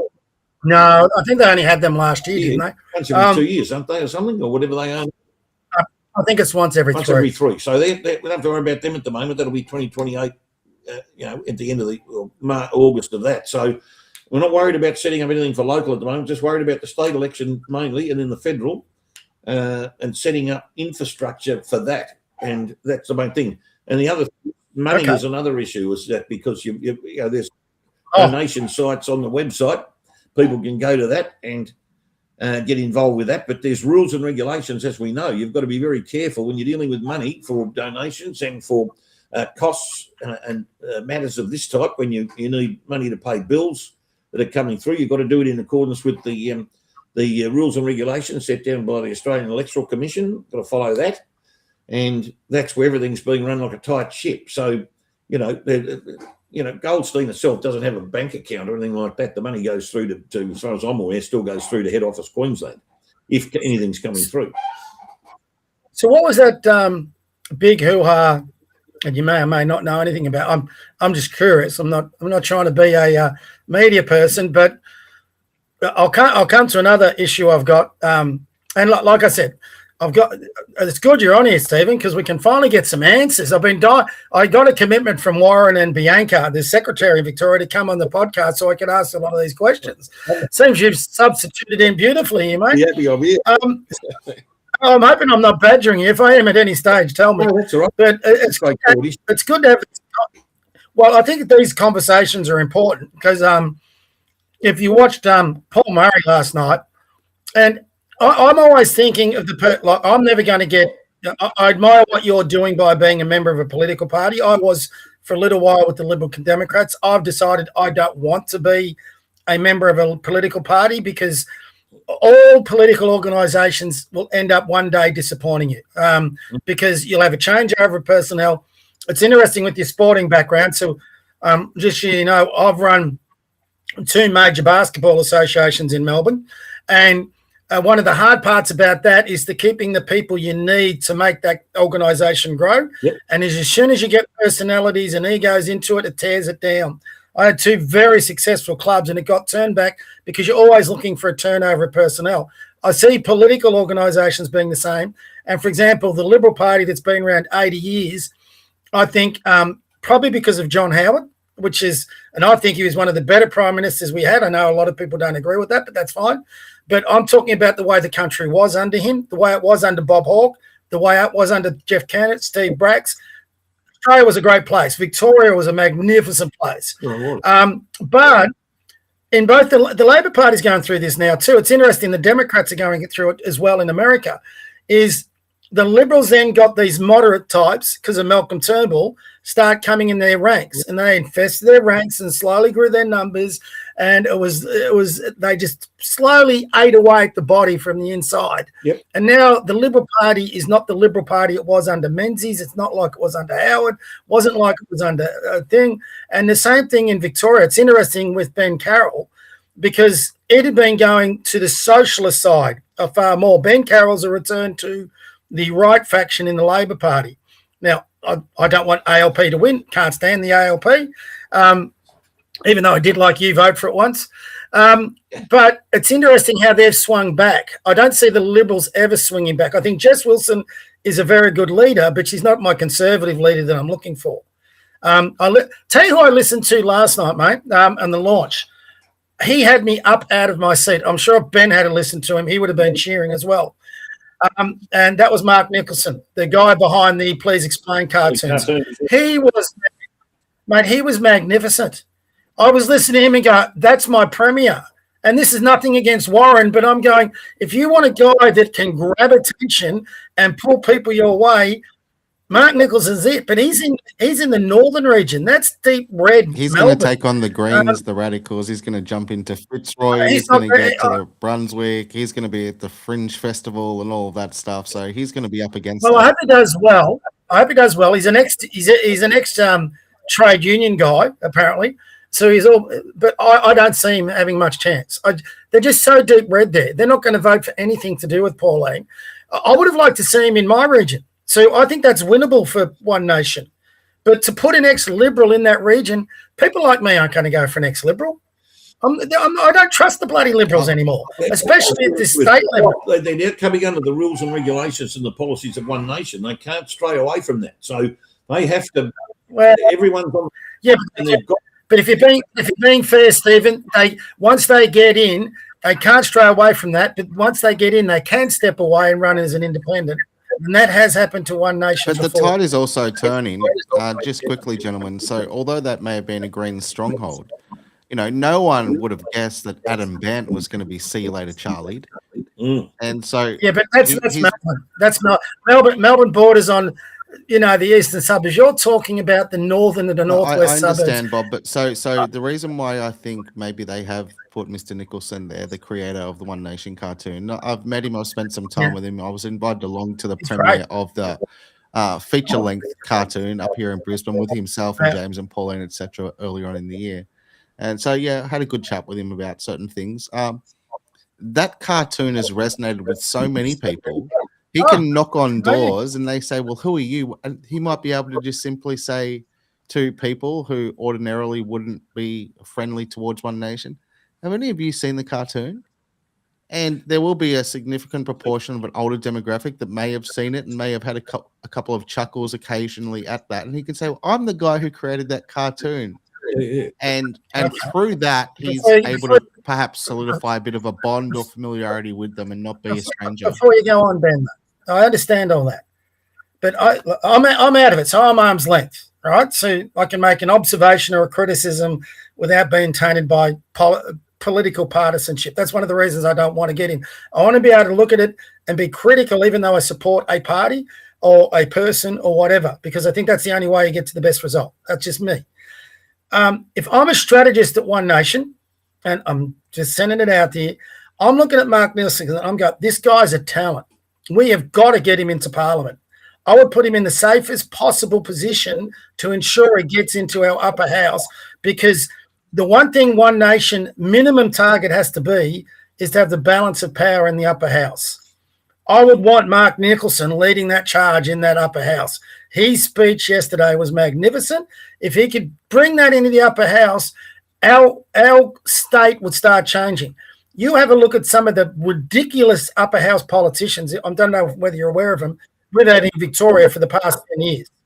That stupid, pardon my French, bitch from the Reason Party, who's got no reason whatsoever. You've got the bloody legalised Cabinet Party, which is just another thing for the ALP socialists. Then you've got the Animal Justice Party, which is an ex-ALP thing. You can knock at the ALP all you like, but when it comes to strategy, they are super smart, super conniving, and you've got to get the best warriors in there to fight them. If we put Mark Nicholson into a region where he might not get up, I think that's a massive loss for the state. I would have loved to seen him go into even the eastern region. He would be a lay-down misere. But in the northern region, he's got a big fight. He still might get there, but I don't think he'll be the first, second, third, fourth candidate. Mate, the socialists in the northwest hate anything right, left of centre. Forget about any centre-right politician. It's just a silly region, I think. So you're thinking horses for courses, Bob. Horses for courses. You're not going to play Danny Frawley at full forward and put Matthew Richardson at full back. You put your best talent where they're going to have the best impact. He's a talent. Out of all the candidates they showed, he's the one getting me up out of my seat. And if he's getting me up out of my seat, mate, he's getting a lot of other people like me up out of his seats. His comments on crime. Sorry, his comments on crime. Sorry, Steve, come to a minute. His comments on crime were right on the bloody money, and it's something everyone in Melbourne would be screaming in support of, except in those deep red states. Sorry, Stephen, have you say? Look, I do look at the polls, Redbridge in particular, and some of the polls that have been very close over the journey. Now, I'm not too sure that seat that Mark is standing in. I'm not too sure what the current position is with the people who have put a vote forward in the polls to see what the percentages are. But just about everything around the outer metropolitan region is just about gettable for One Nation. That's what I've been told. And it depends on the northwest is very different to the north. You're talking about seats, though. I'm talking about the upper house regions. So it's not a seat by seat contest. Everyone goes in there, and you get five candidates out of the 30 that'll be there. Yeah. And it's all going to come back to preferences, and it's going to be, for example, David Limbrick is one of the most. I don't know whether you know much about David. I've found David to be one of the most impressive politicians in Victoria for ages. He's got integrity, he's honest, he's got libertarian values, he's big on the free speech, naturally, and he's an honest guy. I've had dealings with, I was a member of the Liberal Democrats, and it was a speech David gave to me that led me to getting out of the Liberal Democrats, because he explained the difference to me between a libertarian and a conservative. And what other politician would do that? And from that moment, I disagree with David on things, but I have ultimate respect. But you've got to put, he only just got in to the upper house. He scraped in by his feet. So just because you're a decent person, you got all this, you've got to target where you can get your best team into that parliament. All I'm saying, I hope Mark Nicholson gets in. God, I hope he gets in. Horses for courses, Bob. Horses for courses. No, I want to put your best talent in the best spots where you can make sure they enter Parliament. So you've got the best group of warriors to fight for this bloody state. Yeah. Mark Nicholson is a talent. They should have him in the best spot where he's nearly guaranteed of getting into Parliament. Why would you put him in a place where he could be at risk of not getting in? I don't get that. Well, strategically, I don't get that. Yeah. Well, you mentioned you think he's at risk, but I haven't sat down to do the arithmetic on that to work out, if that's a problem in that region, because I've heard globally that the outer reaches of Melbourne are cherry ripe for One Nation plucking. So that's what some of the experts have been saying along the journey. Now, whether or not the North is going to be tougher to get through or whatever, that region or whatever, I'm not sure. I would have thought the Northwest would have been a bit tougher.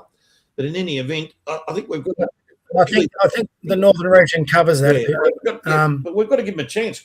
We're talking about a party that's been, effectively to a certain degree ignored for 27, 28 years.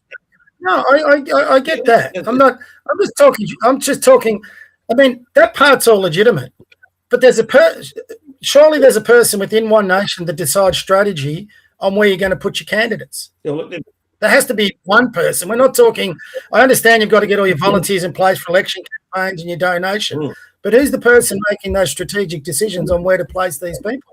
I'm not trying to be ultra critical. I just think that's a mistake. That's all. And it would be a great shame for Victoria if he doesn't make it. I would put him in the ultra safest region. I would say the eastern or the southeastern. And I say this with a bit of sadness. If you had to put him in the southeastern region, where they put that ex-Liberal, he would romp in. And that could cost David Limbrick his seat. But I'm more closer to the One Nation policy platform than I am to the Libertarian. So, sorry, David. But Mark Nicholson's worth it. I'm not too sure this ex-Liberal lady is. She didn't impress me. Okay, just one thing quickly on that, Bob. So earlier this afternoon briefing with Patricia Cavalis on the national broadcaster, the boss of Victorian Trade Hall Council, Luke Hilikari, he was on there. He was being asked about the ascendancy of One Nation. What does he think? How are they going to somehow transform and try to arrest a lot of this problem? Most importantly, put an end to One Nation, a few of these candidates who are talented people. And Luke himself said he is extremely concerned about what's going to happen with people such as who you just mentioned, for One Nation, because there is a resonance of One Nation which is now actually penetrating the outer metropolitan ring of Melbourne, and it's encircling the northern suburbs, and it's going all the way out to as far as sort of Eltham and Pakenham, and it's circling all the way back down to Frankston as well, and coming back up through Bayside around to the top again. So on the left, they're extremely concerned, and although you may have some reservations why they're doing so about Nicholson, in the fullness of time, we'll find out where that's going to lie. But they think he's in the right place, and maybe he said, hey, I want to be thrown into the lion's den. There's no point them throwing one of their minnows into the lion's den if that is a territory which ordinarily would be very difficult for them to claim. It's occasionally okay to throw some of your best players into the furnace because many of them can withstand the heat and they can come out glowing. And if they have a win there, that will resonate big time, and it will amplify and provide confidence to other people as well, because I think that will be a true indicator of whether or not the tide has really turned as well, depending on where he is. But Bob, of course, you have your reservations with it, but I'd love Stephen's take on it. No. Well, I'll go more. I've got my disagreements with it. I don't agree with that at all. And this could be my old sports coach. So, Stephen, if you don't know, I've been coaching sport for 40 years. I actually was down at Richmond for a while. You put your best talent where it's going to do the most bloody damage. It's just an old thing. I mean, sorry. I think that's a huge risk. I mean, maybe there's something I don't know. I've only listened to Mark Nicholson once. But if that's and they didn't give their candidates a lot of a say yesterday. So if that is the type of person I'm going to get, that was a really impressive start. Now, maybe he's not as good as what his first speech was, but it had me up out of, like I said, out of my seat, and I'm cheering it on. You put him in there's a more important thing than this election. What's more important than getting voted in? It's what you do when you govern. This is my concern with any political party, not just One Nation. And look, we're asking, and Stephen, this could come to you in a minute, we're asking as voters, and if I'm placing my vote right now, it's One Nation. I'll see how it goes going forward. Their policy platforms are close to me. I've got ultra respect for Pauline Hanson. Barnaby Joyce has been I didn't think he'd be as good as what he was. He's been brilliant. And I think what they're doing federally is great. Yep. If I'm being brutally honest, in Victoria, the Drovers Dogs Party could get 30% of the vote. We want change. We want the ALP out, and we can't stand the Liberals. So everyone's having a good look at One Nation right now. Yeah, they are. But if they can, sorry, that's only just happened virtually in the. No, I agree. And I'll tell you where that came about in a minute. They're having a good look. So I think even Stephen would agree with me that first impressions are important. But whoever gets into government is going to have massive issues. If you think there's only 30 billion in that pool, you're a fool, because that's all we know about. It's what we don't know about is going to be the big issue. And it's going to be, for example, when you've got three political parties going at each other's like this at each other's throat, that upper house could cut you. It's like throwing up a deck of cards and seeing what comes down. You don't know what the reality that's going to be. And you could have for example, a minority Labor government, minority Liberal government, minority One Nation government, a minority alliance between One Nation and the Liberals, and they might have to deal with a volatile upper house that's got a bunch of Marxists and communists with that balance of power. That's a legitimate potential coming through. I don't care what they're saying about the ADA. I'm looking at what we're going to get for the next government. Because if we don't get a bloody good government in this state for the next 4 years, Victoria's in a lot of trouble, whoever makes that up. Yep.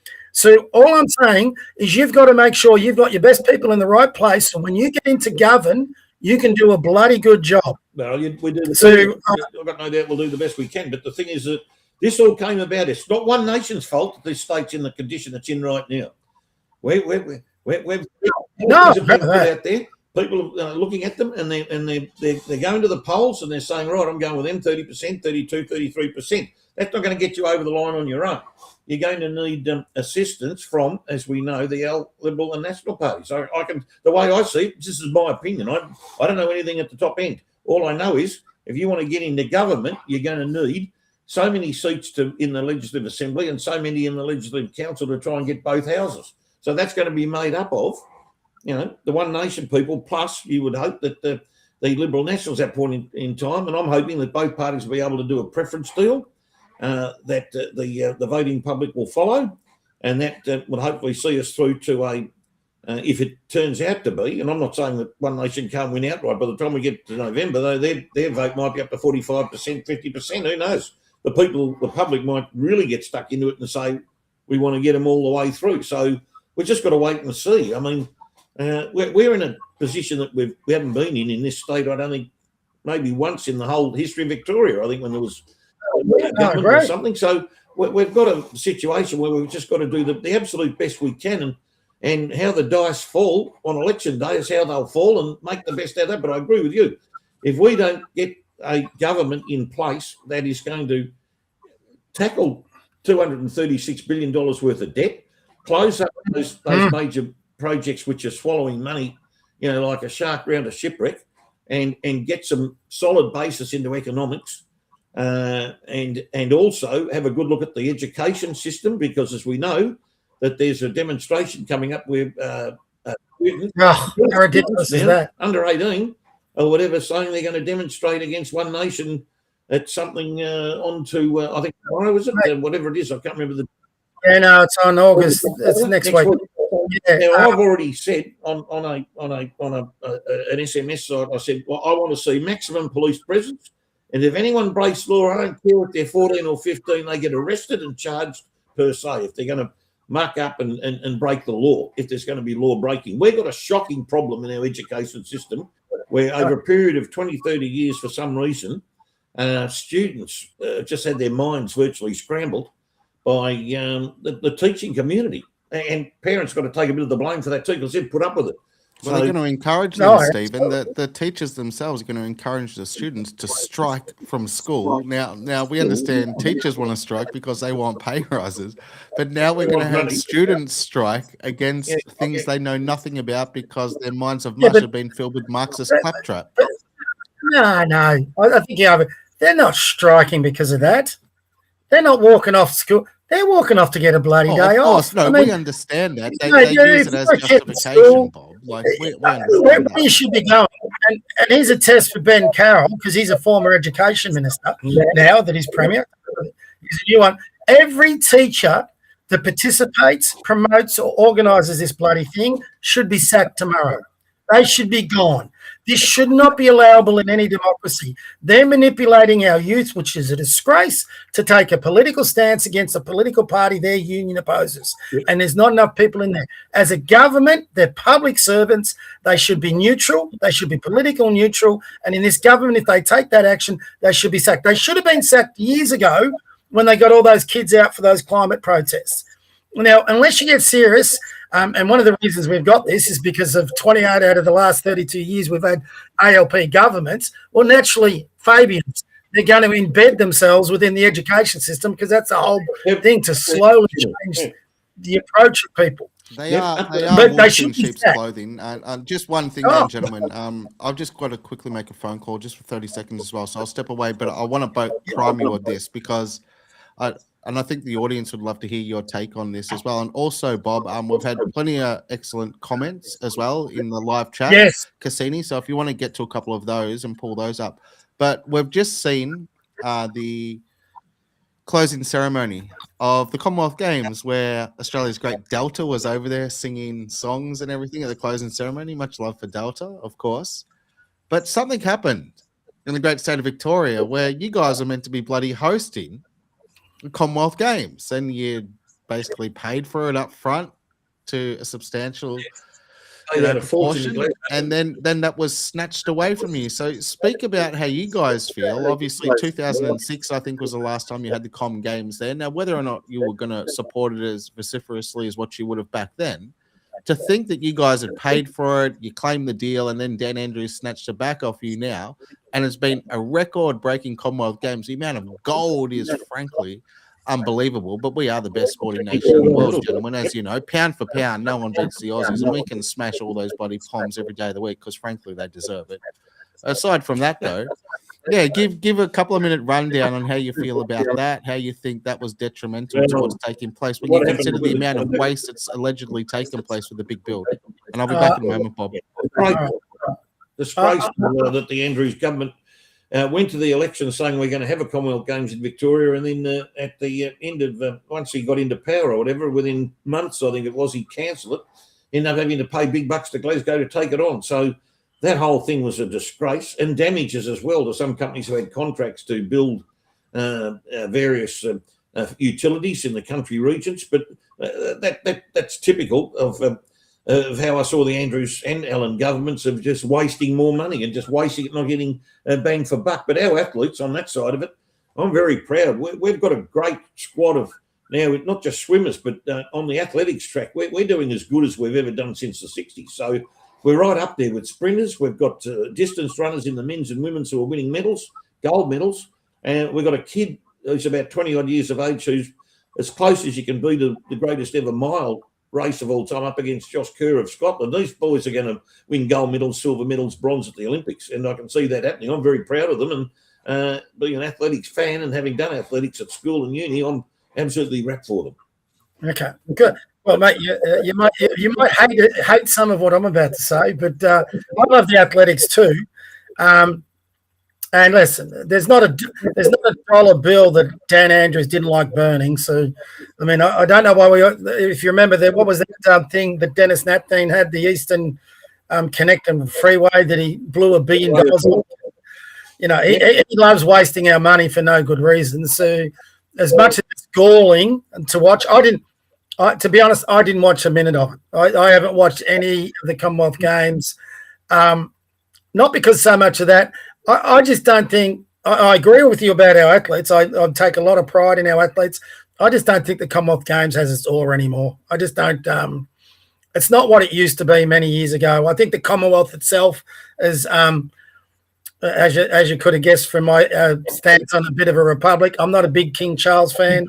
I'd like to see us go into more challenging competition. So I don't know how you do that. They have those European meets for athletics. I'd love to see the Aussies trying to get into them. Sorry? Yeah, well, they're in the diamond competition throughout Europe. That's massive.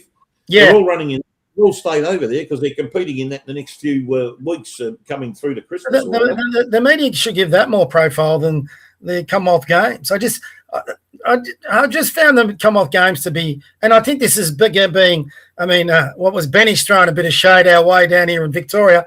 But if I do remember rightly, when Dan Andrews gave that up, Queensland did try to poach it, and they weren't good enough to take it off us. And we ended up going to bloody Glasgow. So, Queensland couldn't pick it up because they're playing for all the Olympic Games coming up in 2032. Yes. Well, it was a stupid concept that Andrews and then had. In Melbourne, you've got the greatest sporting precinct in the planet. Melbourne could host those games in a heartbeat, but as one person out, he wanted to spread it all around Victoria, which means you needed 5 times the security, 5 times the accommodation, 5 times the facilities. It was never going to fly. It was never going. But if you had placed it in just Melbourne, bada boom, you're away. So just another bright part from Dan Andrews. Yeah, he just wanted to win votes. So these country people thought, "Wait, I'm a plumber, I'm a carpenter, I'm going to get to build a rest area and crack and all the rest of it." They thought, "Great, it's going to help all the country communities." But as soon as the election's over, he just wiped it and gave money to Glasgow, and we lost money, had to pay damages to some of those people who had contracts, and the whole thing turned into a mess, another financial mess for that government. How the Victorian public keep voting these people back in over time? Oh, mate, it's crazy. Money with everything that's happened since the Eastern thing when he first got in 2010. I look at the voting public and I say, what in the hell is wrong with you? Is this how you want your state to be run? And now look at it now. As we were talking earlier on about the city of Melbourne, Melbourne is a disgrace. It's a mess. And the amount of concrete pylons and road type of cement separating trams, bicycle riders and cars. They're trying to drive the cars out of the city. They might as well just make a rule now and just say park your car in Richmond or Footscray, because they're stopping you from moving in any free flow. Anytime you move free flow in the city is a Sunday night, 11 o'clock, you'll be able to drive at 30 k's. The rest of the time you're sitting on behind metal everywhere. These cement pylons damaging for cars on the tyres, the cars as well. As we know, we've got the potholes problem. The whole road infrastructure situation is a massive, unadulterated disaster in this state, and it's a disgrace all around, absolute disgrace. And there's going to be a lot of money going to be needed to patch everything up, and they have to get onto it. If One Nation LNP get in and get the money, access to the funds to be able to do that and start patching the place up. Because I don't know about you, Bob, but I've got a car it's an old Merc. It's a 2004 model. I bought in 2016. I've gone through over 20 tyres that I've burst. Really?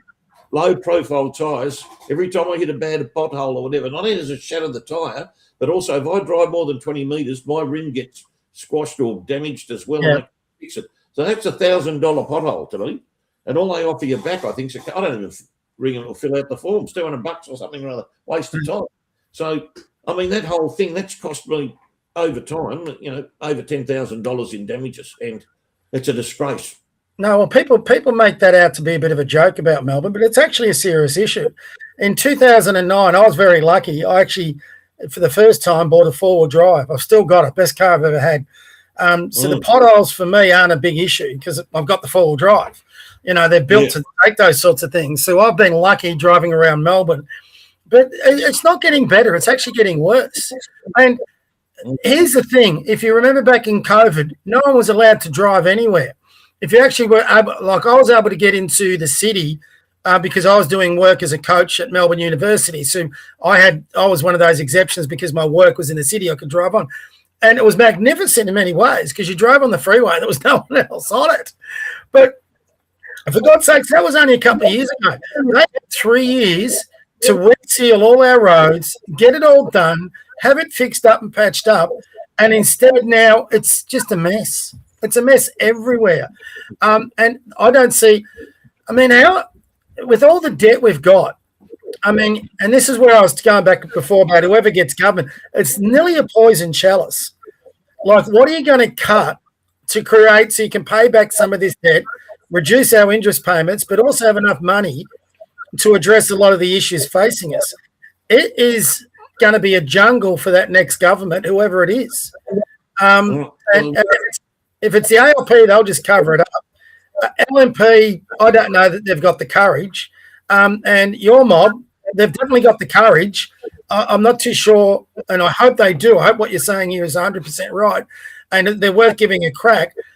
They can have the experience of the people behind them that can show them the right way to go. Warren was saying a few in his press some good things, and that's why I thought I just and I love Pauline. I just thought she should have left him go. I thought he was answering a number of those questions really well, and then she jumped in, and they asked him a little bit about where he's going to get the funding for the police, right? And he said he's going to get rid of the subsidies for the renewables, and he's going to get rid of the Indigenous part of Parliament as a start. And I thought, beautiful. Get rid of those two, you would save billions. But we've still got a lot of billions to go. We're not like we were under Kennett. When I first came down to Melbourne, give you a real old story how old I am. I came down in 87, so we're still under the Kerner-Kane government. And Melbourne, at that stage, everyone thought it was a bit of a disaster. I worked right in the city. And for the next 6-7 years, I worked in the city. So I was there when Kane and Kerner got kicked out and Kennett came in. It was the most magnificent transformation of a city you'd ever see. And when I was working in Melbourne, you could walk down the street at night, no issue. We would walk out of the pub. So I pissed off our brain. All my mates would have a big night. You hadn't got lucky. You're getting the cab home. You'd never thought about being attacked. You walk down out of a nightclub out of Melbourne, there's every chance you're going to get stabbed, attacked, bashed. In fact, if I had kids now, I'd be saying, whatever you do, when you go party, don't go to Melbourne. And, just the simple thing like the move on orders. We've got homeless sleeping in our streets, not because they need to, but because the ALP government removed the move on orders where police could put them in touch with someone like the Salvation Army and get these poor bastards off our streets. Instead, I go down the local supermarket now. I'm in Mentone, all right? So I go down the local supermarket, and every week you've got a homeless person sleeping out the front of Coles who are begging for money. Now, these people are on Centrelink. They need the money for their latest drug thing or whatever. But you used to be able to move them off the streets and give them some assistance to get off the drugs and hopefully get their life back together. Now our government is so compassionate. And from what I know, I haven't been in the city for ages, mate. You should probably know better than me. But you've got homeless everywhere. Yeah, there's a bit of that, but the graffiti, the vomit, the urine, all the rest of it that goes, that's all there, and doesn't get cleaned up. You never see it late at night when a good time for the trucks to go around with the hoses. You never see them. They're just not around. So I don't know what's happened to them, but it's just parking has become impossible. It's the number of areas that have been chopped away from parking cars, and the meters and the times, they put them up to 10 p.m. So, you go in there late, you want to have a late meal, and you got to put a coins or credit card into a meter at 9:30, 9:45, so you can get booked before 10 o'clock. It's just disgraceful. Well, and Bridge Road, Richmond, Peaky, absolutely destroyed. Main Street of Bridge Road, the retail precinct there. Ditto for Toorak Road in South Yarra. Ditto for a lot of Chapel Street now as well, depending on where you go. Lygon Street. So these are ongoing issues which have been happening for quite some time. They've been replacing regular car parks for consumers. They've been replacing them with bike lanes, hoping to get everyone out there. Combined with that, they've got speed cameras everywhere in that bloody police state down there, and you've got all these reduced speed zones where eventually they'll just reduce the speed to 10 kilometers an hour in your vehicle. And you're like, well, what's the bloody point here? Because they're heading... Yeah, they're heading towards zero. But, both of you gentlemen were talking about the rampant criminality as well. Now, as a younger bloke, like me and my friends went, because I'm up in the Gold Coast now, I've been up here for a few years. Thank God Christ, I was able to escape Dan Andrews.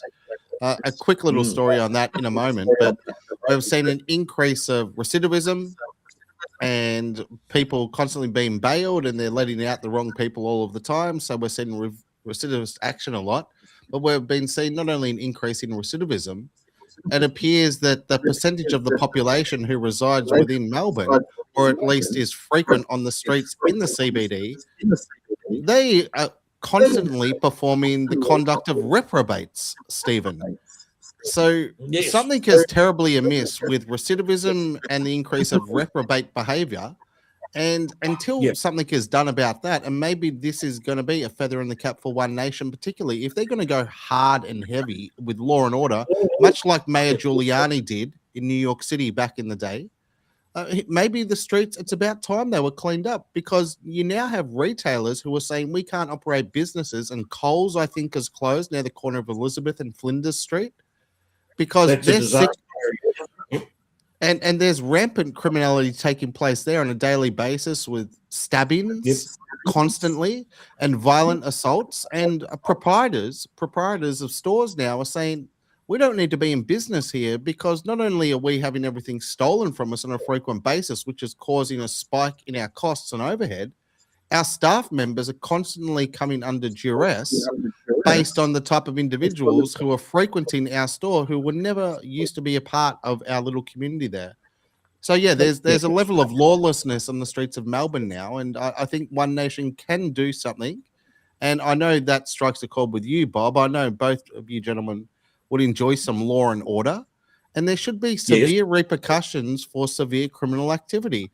And we cannot accept this type of stuff. And it's not for Rebecca Judd or Beck Judd to be saying it's now happening in Brighton, of all places, these home invasions where criminals are coming in, targeting households, kicking in the front doors, holding families hostage, basically, in their own houses, terrifying and terrorizing children under the cover of darkness, and stealing vehicles frequently. We're seeing an increase of carjackings as well. Forget about hopping on public transport late in the evening to attempt to get home. If you want to be on the Dandenong line, forget about it. You don't want to go back to Dandenong on a train Monday through Sunday on the last train. Ditto for the Broadmeadows line. Ditto for Frankston line, etc. I wouldn't use any public transport in the evening. See, that's why I drive my car everywhere. I wouldn't trust some of the. I've been on public transport a couple of times because the car's broken down or I've got to get it fixed. And every time I've got on public transport, there was one time in particular, and this is on the Frankston line going towards, affluent suburbs like Sandringham, Cheltenham, all that. And there was a gang, and this wasn't immigrant kids. This was Aussie kids. There was a gang of about 10 of them all walked on. They've got their bottles of booze in their pockets. One of them was just pouring grog, and they were putting knives in the back of seats. And this is in broad daylight in front of people. And I'm looking around. Well, I'm 60. There's 10 of them. I can't take them on, but I'm looking at the men in there. None of them are taking them on. And one of them just walks up, totally out of control, and just smashes his empty bottle on the middle of the walking aisle of the train. And I'm going, I'm never taking public transport again. Where are these kids' parents? What's going on? Where are the staff? It's this thing. I hate to really sound old and, be like my old man. This would never have happened back in my day as a teenager. I would have had one of my dad's generation grab me by the neck and hit me around the head and say, "You little bastard, where's your parents?" It just doesn't go on. We don't have that society anymore, which is a tragedy. I don't know about Stephen. I used to go, when I get the education system, if I spoke back to my teacher, I got 6 of the best. If I spoke back to him while getting 6 of the best, I got another 6 of the best. When I got to secondary school, if I mucked around, I didn't get the I got the bloody cane. So this is where society's changed. Oh, no kid is bad. Everyone's good. You can't discipline me and kids run right, and the immigrants run right, and any red-blooded socialists will run right. And we're at the point, here's the bigger problem with Melbourne. You can't fix it democratically. You can't vote in a new council because the demographic around Melbourne is all far left. You're going to have business owners who are getting slaughtered and leaving Melbourne, going elsewhere, so they're dropping in number. There's only one solution that I see to it. It'd be interesting on your point, Stephen. One Nation might have this policy, Victoria. I don't know. I haven't seen their policies yet. But they've got to do a canon. They've got to eliminate and do it permanently. They've got to eliminate local government, and they've got to appoint administrators for LGAs, and they've got to be answerable to the state government. And a premier can go to that administrator and say, clean up this shit tomorrow. You can't do that now. You can't do that with the likes of Nick Rees as mayor. I mean, he's just going to leave his fester. I'll give you an interesting story about COVID. Like I was driving from where I was in Waverley into Melbourne University. I was the head coach of the Melbourne University men's team, and COVID wasn't just about COVID. COVID was about ideology. I've got no doubt about that. Dan Andrews was testing how far he could be a socialist dictator type through COVID. And the reason I say that is what was the Labor all about? It was all about getting cars off the road, getting bikes on the street. And as soon as Dan Andrews had enough cars off the road, that's when those bike. I lived through it. I drove through that city all the time.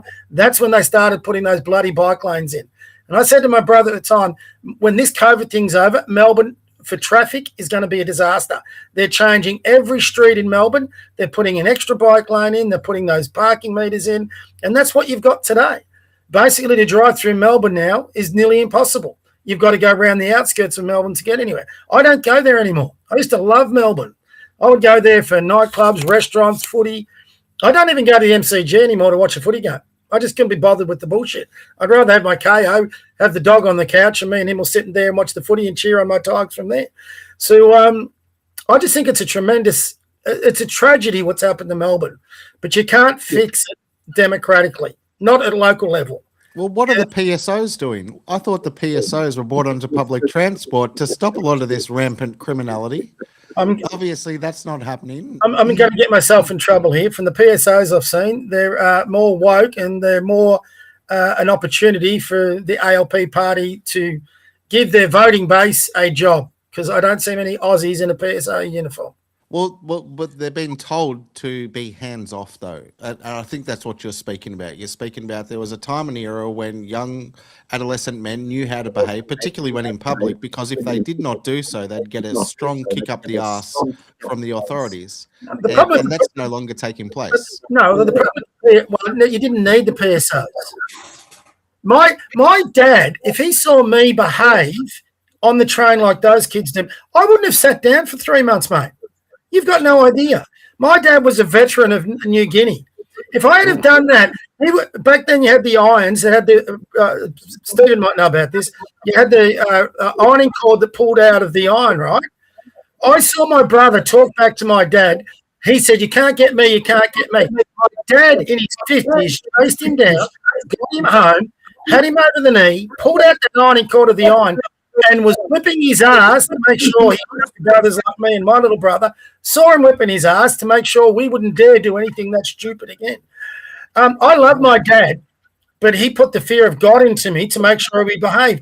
And here's the problem you've got with young men. They don't have that male influence in their life. And you can't even, did dad go too far? I'd argue not. There's a lot that would argue yet. But now the debates come down. It's not even now whether a boy needs a bit of a discipline with a tap on the butt. Now we're living in a society where people will look at, if I had a son, and say, is he a son or is he a girl?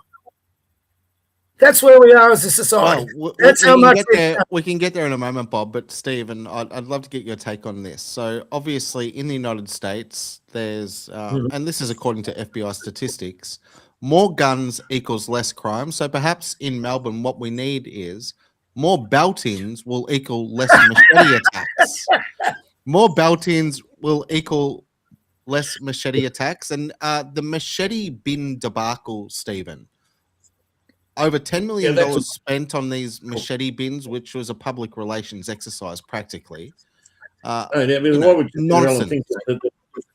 Criminal teenagers and young adults are going to, she comes out with a policy which they probably, a lot of them wouldn't even know about, that they're going to volunteer to hand over their weapons they use to do robberies and hold-ups and all the rest of it. I mean, it's just a ridiculous proposition. What you should have been doing is making sure that anyone who had one of those in their possession get arrested for just that alone, and regardless of any robberies or burglaries, and make sure it could. But we're back to the courts. The problem we've got with the courts in is, and Bob, you touched on it with the last 32 years, which is 26 years with the Labor state governments or whatever it is, whatever the figure is or whatever, you've ended up getting a lack of discipline, woke governments, and therefore they appoint, and I don't want to be careful what I say about my judiciary, but the magistrates and judges that get appointed, you'll find, are generally Labor supporters. So I know because I have dealt with some of them, and they seem to think my stance on One Nation and Trump and all the rest of it is virtually,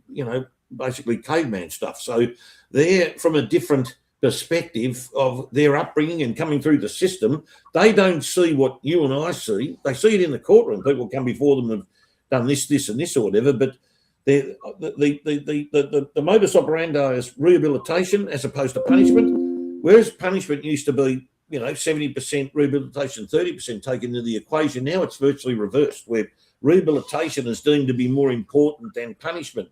That's my opinion of what I see and what I read myself, as we all do, in newspapers and internet and all the rest of it. It's a worry because we are short of jails, we're short of police, we've got shortages everywhere in areas that we need them. We've got a burgeoning population and therefore more people breaking the law. Well, here's your problem. The penalty's got to be big enough. If you want rehabilitation, you got to change behaviour. The penalty's got to be big enough, one, to act as a deterrent, but two, for anyone who goes there. So releasing them back out in the public is not your answer. Maybe this is old school, but we've got brilliant deserts out near Mildura. Victoria borders on a desert. We've built these stupid big desalination plants that we never ever use, that we spend billions on just to keep them operating. We should be spending money to build the state-of-the-art jail on the northern part of our border, where it's a miserable life. It's bloody hot in their jail cells all day. And any little bastard that pulls out a machete and stabs someone else, I don't care whether you're 12, 10 or 40, you're going there for a period of time until you change your behaviour and you demonstrate you can come back and be a decent citizen. And I would get ex-military veterans staffing that jail. I'd do what the president in El Salvador does. Get these little bastards off our street, put them into an environment where it is a penalty, not a reward. Don't give them television. Don't give them bloody games. Give them their cells. Get them out doing... Bring the old change gang back, who would go to a farmer's place and help the farmer. Chain gang, Stephen. Chain gang. Okay. So we're going to build a moat as well, Stephen. We're going to stack that build a moat, put the whole thing around. Saltwater crocodiles. Bring the chain gangs out. I don't give a shit, mate. They're going around stabbing and killing innocent kids, killing innocent people. Mate, you brought him up, Rudy Giuliani. Zero freaking tolerance. I'm not here. Steve, it'd be interesting. You got the background in this. It was interesting that Warren said that they were going to get rid of, what did he call the judges who are basically their ideologies. It's all victimhood. It's because of colonialism. These kids need rehabilitation. How easy is it to remove and replace a judge? It's hard, isn't it? That's pretty hard.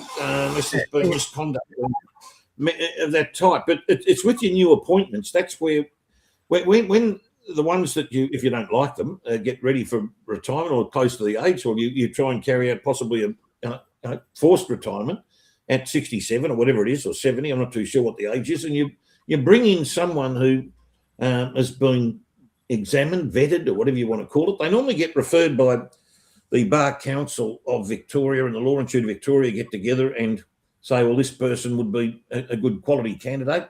We'd go to the Attorney General and put names forward. So the Attorney General and the other people handling law and order within a centre-right party would want to carry out a fairly extensive research into the backgrounds of new magistrates and new judges.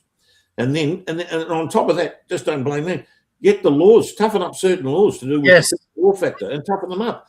Once they're toughened up, and if you make them mandatory and not discretionary, you take away the discretion of the magistrate or the judge. They've got to go by what the mandatory rules and regulations and statutory provisions are that put people in jail or wherever they need to go. So I agree with you a bit about we could grow. I don't like internal prisons where too many gangs form and there's violence in them, but a prison farm where they can learn to do trade skills and jobs, grow vegetables, maybe learn how to chop up beef and chickens and all the rest of it for dinner, cook your own food, get some of that going with some skills involved.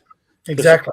If you've got someone in there 14, 15, 16 and older and in an environment where you can have your outdoor situation like your prison farm, which is what I'd call it, as opposed to a lockup, and you don't have to bring in the style of policies that existed in the film called Cool Hand Luke with Strother Martin and Paul Newman. Okay, so what we have seen, Bob, just quickly as well, and I think this is an easy way to categorize what's actually been taking place, and this is the way the law is now interpreted in regards to the justice system. So justice used to mean that the victim would feel that the law has stood up for them, advocated for their position, and rendered a penalty on the assailant, which is commensurate with the type of injury or harm they have inflicted upon that victim. And so justice once stood for something, but now we have seen, because of the woke agenda, and Stephen, you can speak about the infiltration of certain courts who have been issued judges who are in alignment with a political ideology which aligns with a different worldview than what was previously known. And so justice has been replaced with compassion. And instead of justice standing up for the victim, we are now dealing with a criminal justice system, which is affording compassion to the very perpetrators of the criminal activity in the first place. And that is causing havoc, and that is basically the catalyst for a lot of this recidivism as well, Stephen, because the perpetrators are not being rendered a sufficient enough penalty, which would not only discourage them, but would keep them incarcerated for a long enough period of time that hopefully they could change their ways. Yeah, well, there's a problem we've had in the 50s and 60s coming through, maybe through earlier centuries or earlier decades as well, is that in some instances, some punishments were probably over harsh in some instances. I'm not saying a majority or mid-range or whatever it was, but tar and feathering, Stephen. Tar and feathering, tar and feathering is a bit too much. Well, occasionally you'd see that at the end of a bucks night if someone was hanging off a lamp pole or something with tars and feathers. But as far as punishment is concerned, that's more of an American style of what you might call common law self-help amongst some of our patrons down in the southern regions of the USA. Would you think, Ben? So, yeah.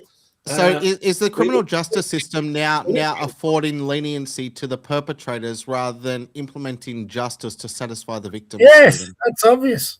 The public are upset. We get the newspapers, we see the cases, but then you got to remember the newspapers also blow up a very small percentage of what's there. It's not across the board, because there are magistrates and judges there who still do punish in accordance with how they see it. You know, it's to do with discretion, mandatory principles in discretion, and it's to do with, obviously, ideology comes in a little bit, but you'll be able to start to change the complexity of that if you choose correctly with your judiciary. Choose correctly and make sure you get proper laws in place. Once you tighten up the system, you will start to get probably fairer results and better results. But at the same time, have that infrastructure, as Bob said, out in the desert, or hopefully not too. I know you were talking Simpson Desert, do the which desert? Simpson. Or maybe we could send them to Tasmania. The Simpson have to pump the water in there because they haven't got any. They're fine. That'll teach them a lesson. Put out Bangkok plans to test. No, we need a Bangkok Hilton, and frankly, these boys would know, these young adolescent males who are, overwhelmed with testosterone, so they're committing violent acts at a disproportionate level to the rest of society. Well, if they wish to try to flee, well, they're going to encounter inland taipans, and then they'll have to swim over the moat, which is stacked with saltwater crocodiles as well. But yeah, tough love. Hey, Trump tough love. Trump did that in what do you call it in Florida? Alligator Alcatraz. Didn't he do that in Florida? I've got no problem with that. Look, we don't want to see people being eaten by crocodiles or alligators. The mafia do it. Only the worst people, Stephen. Only the worst people, and we can sell pay-per-views on it, and the people would love it as well. It's a throwback to the old gladiatorial times. Feed them to the lions. On a serious, well, actually, I prefer the old Western times. We had a sheriff would go down and just shoot the bloody the criminal, and you wouldn't have to worry about the taxpayer paying for him or hang him, whichever one. But on a serious note, Stephen, on your thing, I like the idea on laws, but I don't know whether the problem with laws is you need politicians who'll put through the legislation to deal with it. Now, on that, I think One Nation would get a big tick. I wouldn't trust the Liberals or ALP to do that. But in regard to rotating our judges to get rid of the bad ones and bring in better ones, so what's the time frame on that? How long would you need to be in government? Because I think the person that caused a lot of damage to the legal fraternity, if I'm right, was our Attorney General Rob Hulls back in the day, because he appointed a lot of left-leaning judges and magistrates that have obviously had a big impact on the legal system. And the government that had the chance to do something was the big lost opportunity was Baillieu and Napthine, but then they got kicked out of one term. So if anyone who gets in, let's say it's One Nation or the Liberals, how many terms are they going to need before we can get effective change into the people that sit on the benches? Is it two?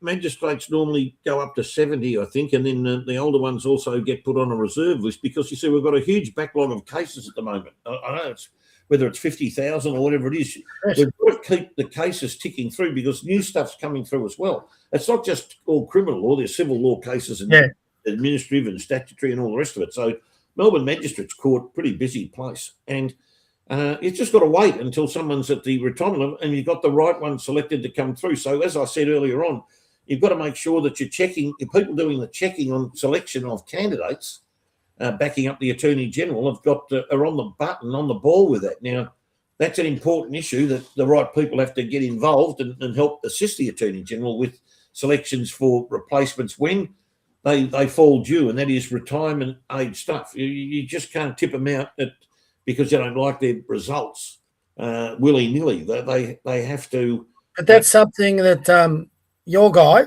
Yeah. He's the leader of the Victorian thing. That's I wish I could get his quote. Ben, maybe you can look it up for me while we're talking. Warren Pickering said something about removing certain judges that were just not soft on crime. I can't remember his exact term for it, but that's basically verbatim what he said.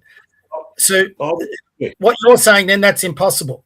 I'm not saying it's impossible, but you'd have to have a body of work you're referring to. Normally something like that would go to I think it's called a judges review panel or something like that, where there'd be an internal hearing of some type as to what's going on, if someone's been reported to it or whatever. But it would be if that judge is following the legislation is in place, he's following the legislation, then you've virtually got an unfair dismissal case, because there's no reason to have him terminated. So you've got those issues to look at as well, and we don't want to have a dust up, between judiciary and the executive, from the get-go, where we just need, if anything, the Attorney General, my opinion on this, but I'd get the Attorney General to get everyone in the room and have a good talk to everyone and say, look, we're going to toughen up some laws, and we're going to make more of the laws mandatory, and we expect those laws to be followed out. Well, there you go. You've just, in one fell swoop, mate, you've just validated something I said before, because Mark Nicholson, who you should be having high on your ticket to get in, is a former criminal defence lawyer who would make an unbelievable Attorney General. And I'm pretty sure with what he said, he would actually sort it out a little bit. The other problem you've got is you've only got less than 200 magistrates and judges in the system. So if you can't get rid of them until they're 70, and let's be honest, they're not getting there because they're stupid. They're getting there because they're pretty smart. They're not going to be putting anything that will put their position in that much jeopardy. So they will stick to the law and the legislation. They will just ensure that judgment goes their way, right? So they're going to close up or chug up that thing until they turn 70 and retire. So everything I'm hearing from you is, while it's possible, it's extremely difficult. So that then says to me we're going to have problems here for a while, which gets back to my leading point. Whoever wins this one has to come in to hit the ground running to make any significant change in this state, capable of staying in government, I would say, for 3 terms. Okay, point of order, Your Worship. Just for clarity then, Stephen. So the Attorney General, is the Attorney General, on a point of order, is the Attorney General a political appointment by whoever is in charge of government, Stephen? Yes. Oh, yeah, because the Attorney General has to win their seat in the election. Yes. And then in the cabinet room, when they decide on ministries, well, that's a ministry. The attorney is in charge of the Ministry of the Department of Justice or whatever. So, Yeah, go on, Stephen. Yeah. So therefore, they then get to follow party policy to where it can come into it, and they would, if you were the new Attorney General coming in, you would call a meeting, you would call all your drafting lawyers together and all the rest of it. You provide them with some new legislation that's going to toughen up things, and you get your magistrates and judges into a big conference room and say, look, these are the changes taking place, and this is what we expect to happen, and all the rest of it. So it's not hard to do. You can do all that, and you've just got to hope that that's going to work. Now, the legal system works well. Judges and magistrates follow the law that's put in front of them, the statutory provisions that are put in front of them in the common law. They follow that. Where it goes, the public see it in their eyes goes off the rails a little bit, is because there's a lot of discretion in certain laws, and they don't like the way that gets exercised in certain cases. So you can toughen that up a bit by having more mandatory principles, which lawyers hate, because you've got no room to move when you're representing someone. If it becomes more mandatory, well, you're trying to argue, you're hoping there's discretion, so you can argue the toss on the whole thing and try and get a good result for your client. So, we're in a different ball game to the rest of it. We're trying to help the client get the best result. That's our job, to act in the best interest of the client at all times. That's our Westminster system. And we're the ones who have got to stand up there and put the case in terms of laws that are there at the time. While you're speaking there, Stephen, I have a fairly interesting left field proposal for you then. So in that Westminster system, isn't it a bit of a conflict of interest then that your Attorney General, who gets appointed by the Premier, is actually then relying on his job at the Premier's behest? So if the Premier doesn't like what you're doing, in a cabinet reshuffle, he can just sack you. All right, and you're out.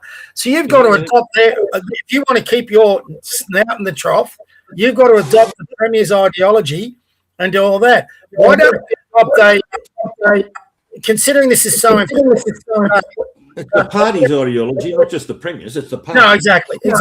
So why don't we remove that and adopt an American system where the Attorney General is put up for election by the general public and it's not appointed by a Westminster system? Make him accountable to the people, because it's those people he's going to be, his judges are going to be judging upon. And then he's accountable not to the Premier, but to the actual public. Just 1 minute. So, Bob, basically like the modern interpretation of a local county in the United States will vote on who their sheriff is. Yes. Why not? I was just about to mention that they vote down the line on a lot of things. Exactly. Attorney generals or whatever, but sheriffs and other judges in the various states get voted in. They have to run a campaign to try and win the election.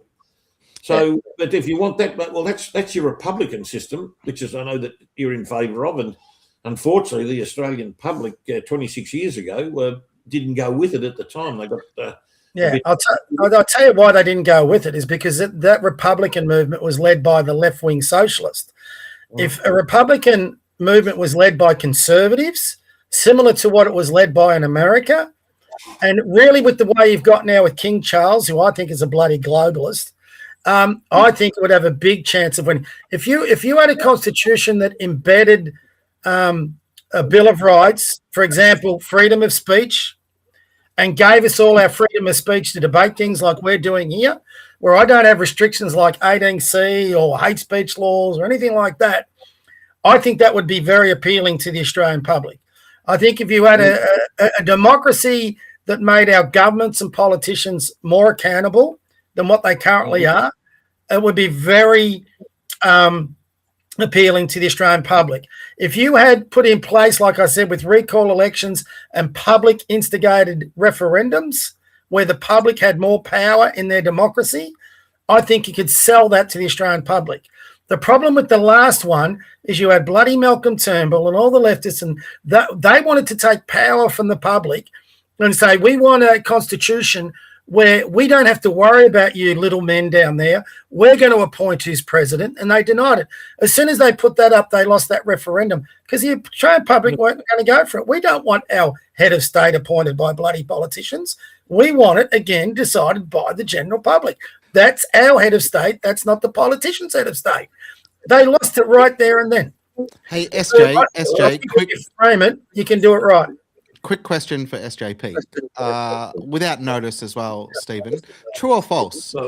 Bob is a giant fan, a massive acolyte of republicanism in this country, so long as Lisa Wilkinson's bedroom partner, Peter Fitzsimons, the pirate in-house, would become a president of the nation. True or false, Stephen, just from what you've heard Bob espouse this evening, do you think he's a giant cheerleader of Peter Fitzsimons?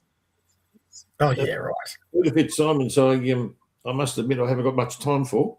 No, neither have I. Well, I don't know what Ben's talking. He's talking absolute trash at the moment. I think he's gaslighting. Well, no, I did ask true or false. And also, to get us back on point as well, gentlemen, you were asked, Bob, what was the remark by Warren Pickering earlier on in regards to law and order and what would he do with the judiciary? So I have here, and I've pulled up the story. So if you just bear with me for 30 seconds, I'll read through it verbatim. One Nation pledges to make bleeding heart judges accountable. Bleeding Heart judges accountable, with Pauline Hanson calling for new bold powers. One Nation has flagged plans to make Victoria's Bleeding Heart judges accountable for sentences they hand down, with Pauline Hanson declaring it should be possible to get rid of judges. One Nation has flagged plans to make Victoria's Bleeding Heart judges more accountable for sentences they hand down. Pauline Hanson and One Nation's new Victorian leader, Warren Pickering, spoke to 3AW's Tom Elliott on Tuesday, with Senator Hanson declaring that it should be possible to get rid of judges who fail community standards. Mr. Pickering went on to say that the party would not be releasing their policies until the end of August, but they plan to lean heavily into crime.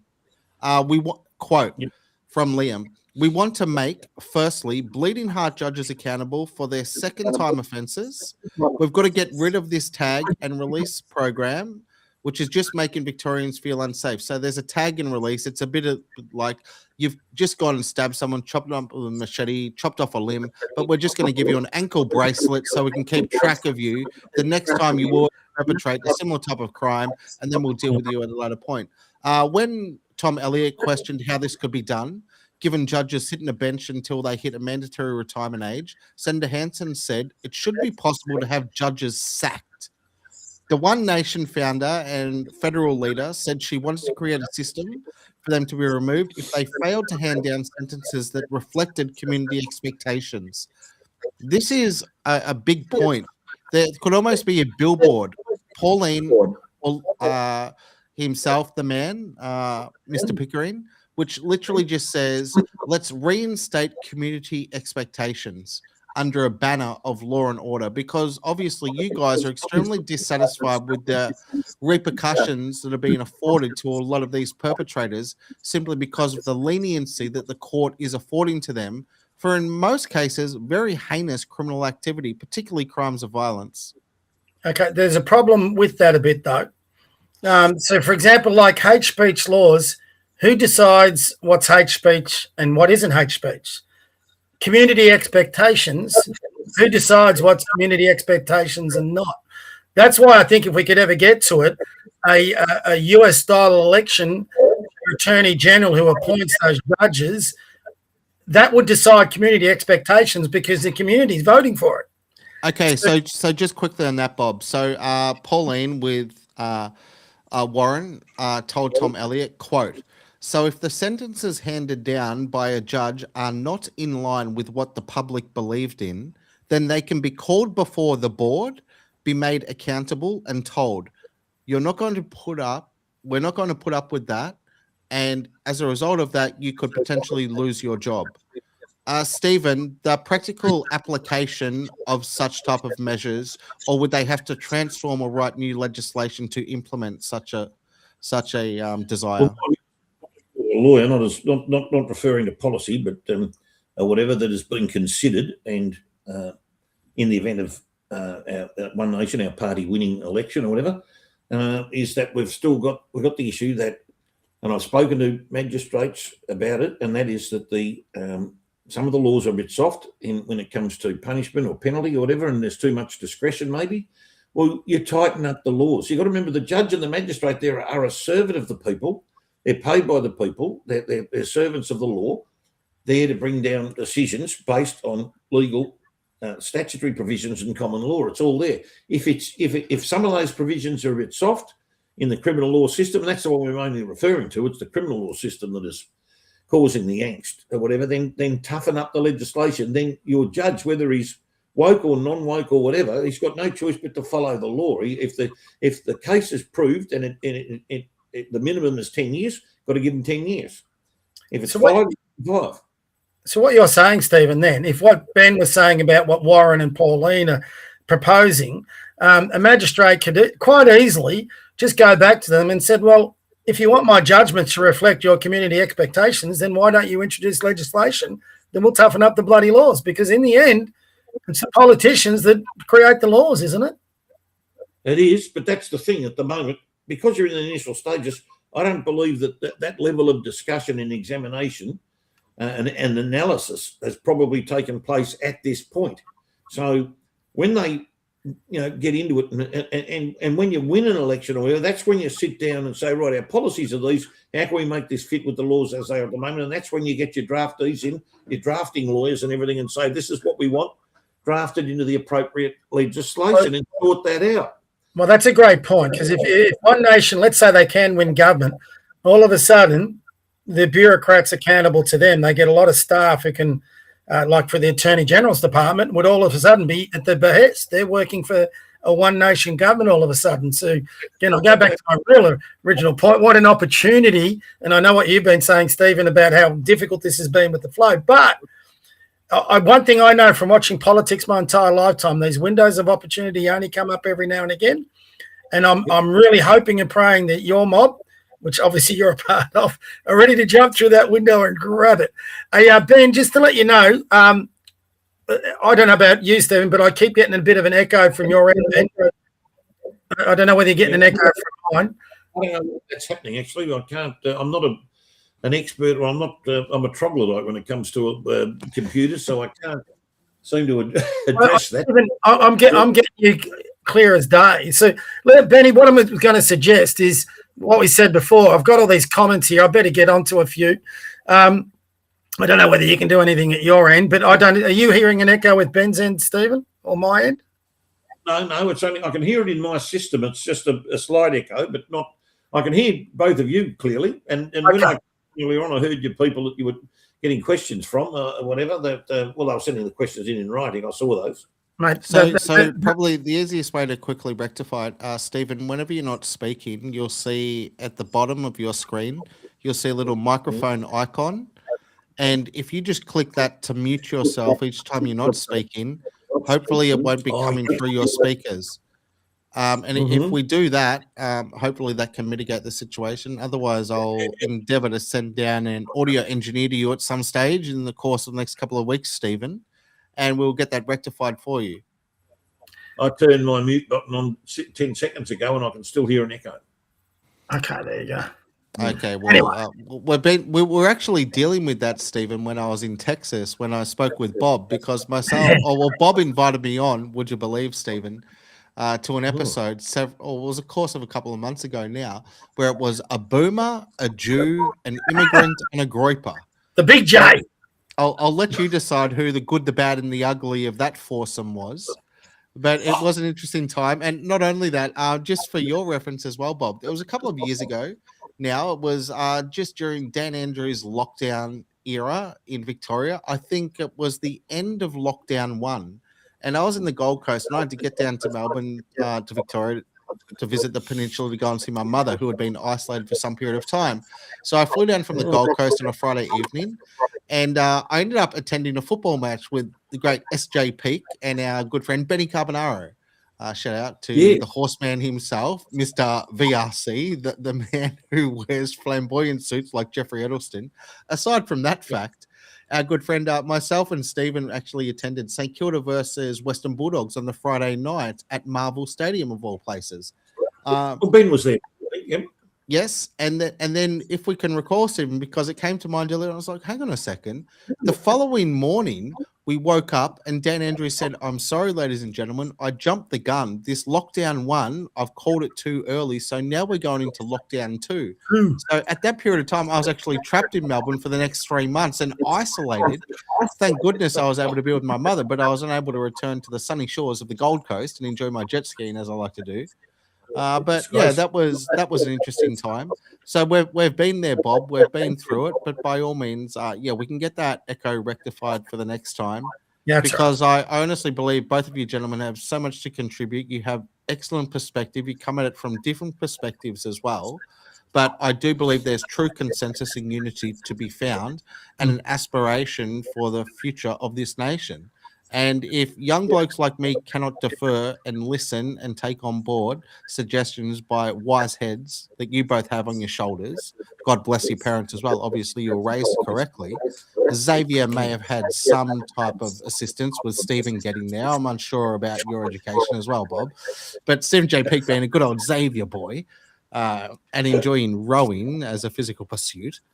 But Bob, obviously being an aficionado of Michael Jordan's slam dunking, yeah, of course, you guys both have an affection for instilling upon the youth of the population a reverence and deep appreciation for this country and being the best people they can be going forward. And the best people going forward means you adhere to laws because we live in a society and we expect civility, particularly from our youth.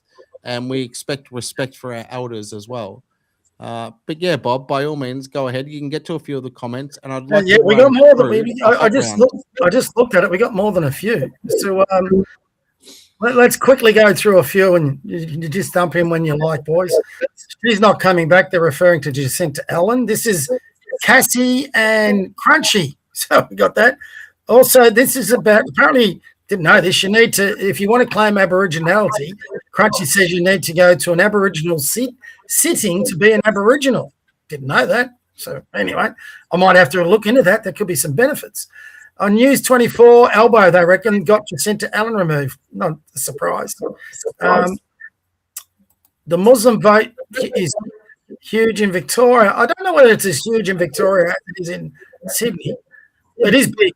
Especially where I was living for a while near Springvale. I was in Waverley or Mulgrave, just above it, down Springvale and south. It is big.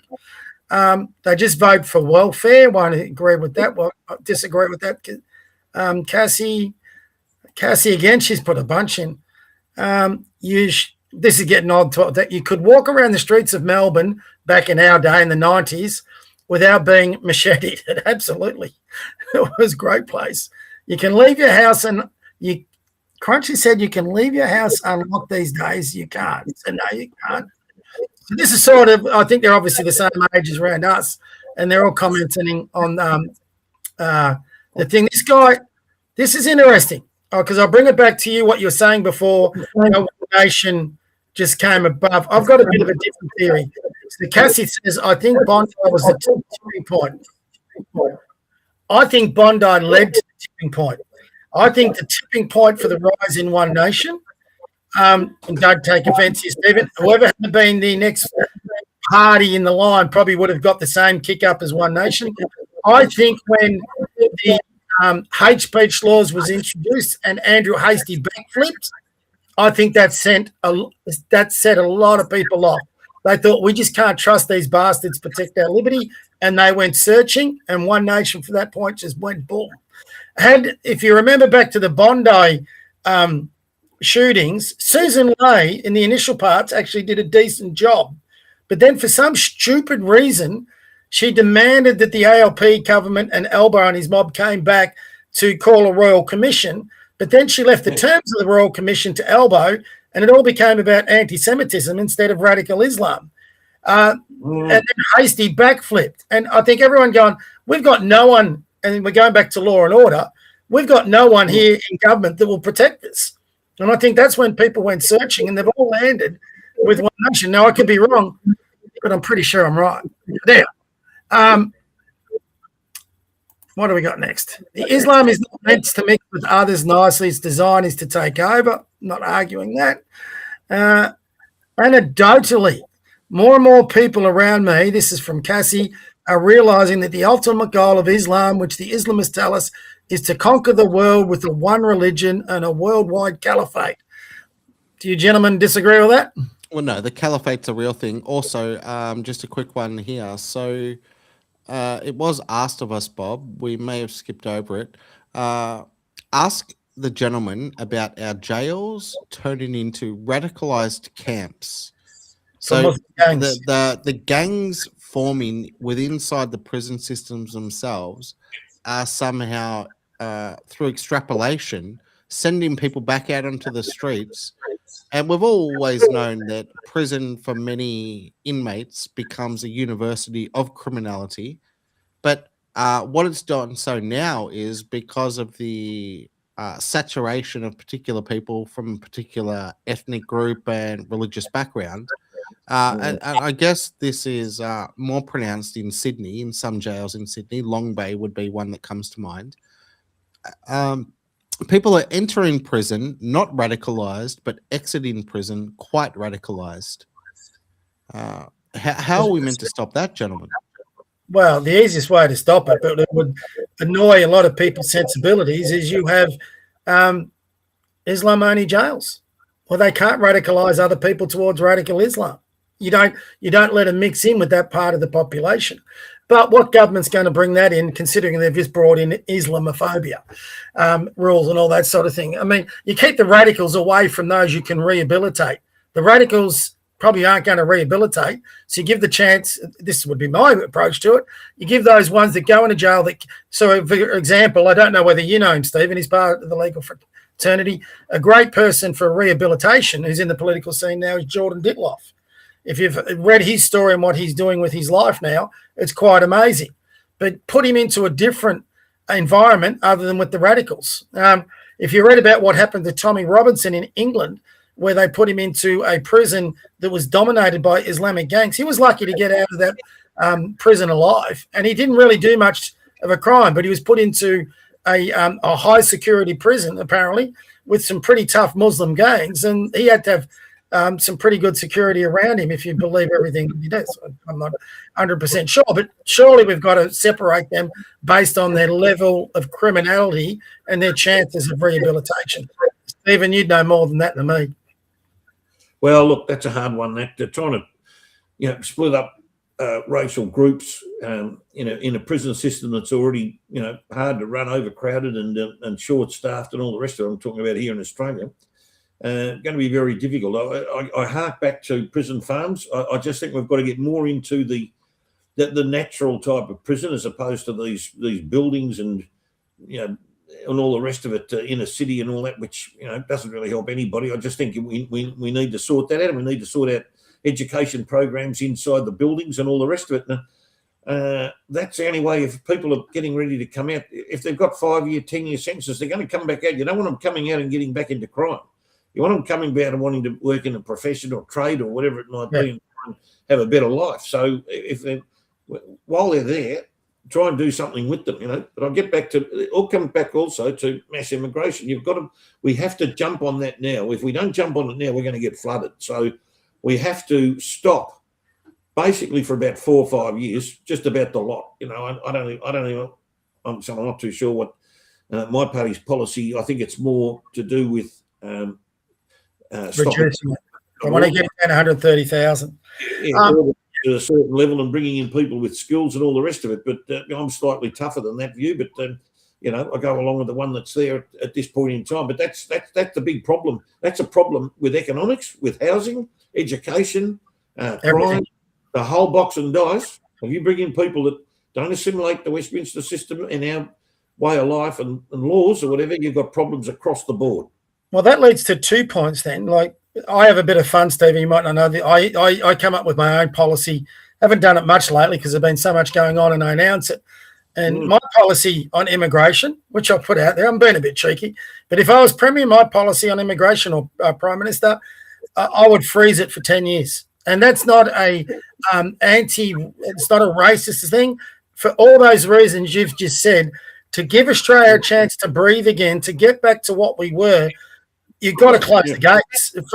A lot of people are saying 5 years. I'm saying 10. And shut the gate for a decade. Absolutely. Yep. Well, and you might be able to open it earlier, but let's get our immigration framework right. Who do we want coming into the country? Let's get our infrastructure sorted out. Let's get our housing sorted out. Let's start looking at how we could build, for example, regional cities, so all our immigrants don't have to flood into the same places, and in doing so, increase the availability of housing, which then increases prices. Prices may be dropping now, but they'll sure as hell will start going back up if we keep the current levels of immigration. Let's introduce some legislation where immigration can't be linked to political, what do you call it? Political, gain, advantage. Which is Tony Burke and Albo can deny it. A lot of this mass immigration is so they can feed people into electorates where they're going to be there wasn't a coincidence that there was recent talk about increasing the number of electorates in the Australian Parliament. Where is the most amount of growth in Australia electorates? Outer communities, which are getting all this mass immigration. You create bigger electorates there, you're creating more natural members for the ALP. Yeah, it's a voting block thing, Bob. It's a voting block thing. Now, let me ask you. Let me ask you. I'm sorry to interrupt, Bob. Yeah, you're right. Both of you gentlemen. So Tony Burke probably knew who his grandfather was, and therefore would his grandfather be turning in his grave knowing the decisions his grandson, Tony Burke, has been implementing as a representative there in Lakemba and plenty of other places and as immigration minister. And conversely, if Anthony Albanese was familiar with who his grandfather was, because I know there's some detachment there with how he was conceived and who potentially his lineage comes from, do you think that if he was able to have a chat with his grandfather, the Prime Minister of this country was able to have a chat with his grandfather may smack him upside the head, retrieve that belt that Bob was saying hasn't been used in too long a time, and perhaps implement a couple of strikes in the backside of young Anthony to say, what have you done to this joint, mate? You had God's gift right there and you're running it off course. Well, on the first one, on Tony Burke, he should be turning in his grave that he didn't give young Tony enough bloody belts on the butt when he was raising him, because that bastard is a treasonous prick. If any of the veterans from my and listen, I went to a couple of the Anzac Day marches where Dad met up with his old pals, and I had uncles and all the same thing from that generation. Mate, they fought and died in New Guinea. Some of them suffered the most horrific deaths. Some of them were taken prisoners of war, and they fought for this country. And if they listen to a bastard like Tony Burke, who's selling out our country, and they were down the pub in their day, Tony Burke wouldn't walk out of that pub fucking alive. I'm telling you now. They would have, then you wouldn't have had it anyway. Albo is a classic example of what happens when you don't have a proper male influence in your life, and you're relying on this housing commission mum that he never ever turns up talking about. I'm sorry. I was lucky enough to grow up under the parentage of a generation that went through the Depression and World War II, and they gave us some great values. I'm going to set you off here, Ben, but the greatest generations we had ever in this country was the guys and men and women that went and fought and support our troops in World War I and World War II. It was no coincidence it took 25 years, and by the way, I agree with it. I think we're just going too far. That took 25 years after whatever it was after the World War II to remove the Australian white policy, or white Australia policy, I should say. Well, no, I say, give me a chance, because I said I was going to set you off, Ben, so I want to get in before I set you off. Okay, let's go. And there was a degree where I think that was right, obviously. We talked about the Chinese community, the Vietnamese community, the Greeks, the Italians. They've all made Australia a better place.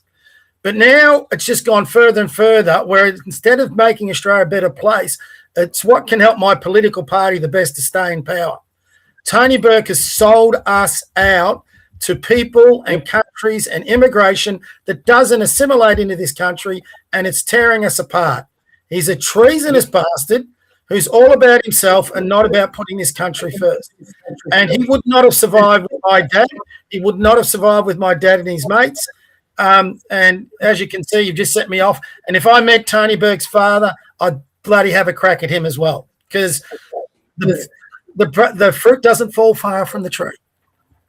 It doesn't. What we've got, the problem is tyranny of distance, the famous book by Geoffrey Blaney, of course, way back when. Yes. The problem is everybody lives on the coast.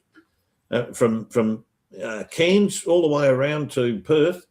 What is it? 80% of the population, not 85%, whatever it might be.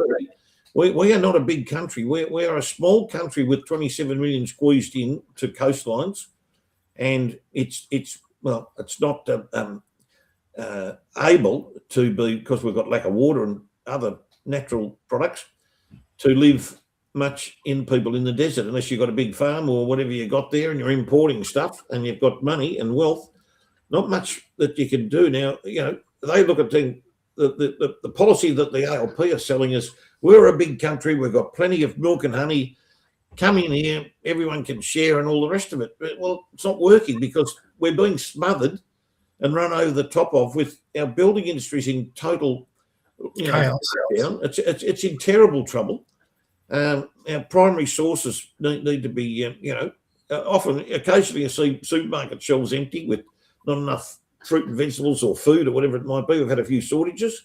And petrol as well. So we've got problems that we just cannot keep bringing people in and think, let's just throw them in and everyone will be fine. Well, where are they all going to live? I mean, at the moment, with the way the housing industry is, it's a real debate. That's why I'm saying 10-year freeze. Let's get some of the best minds in the country to find out what is our peak population we can have in this country. How do we? Let's have an immigration policy where we don't just shove them all in these small groups, but what part of the regions can we get? For example, I'll give you an example.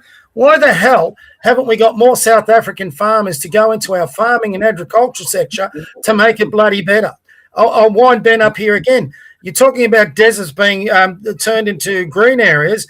What country on the planet has done that better than any other one? Israel. Get a few of their best minds to come in this country to make our regions better, so we become the agricultural centre of Asia.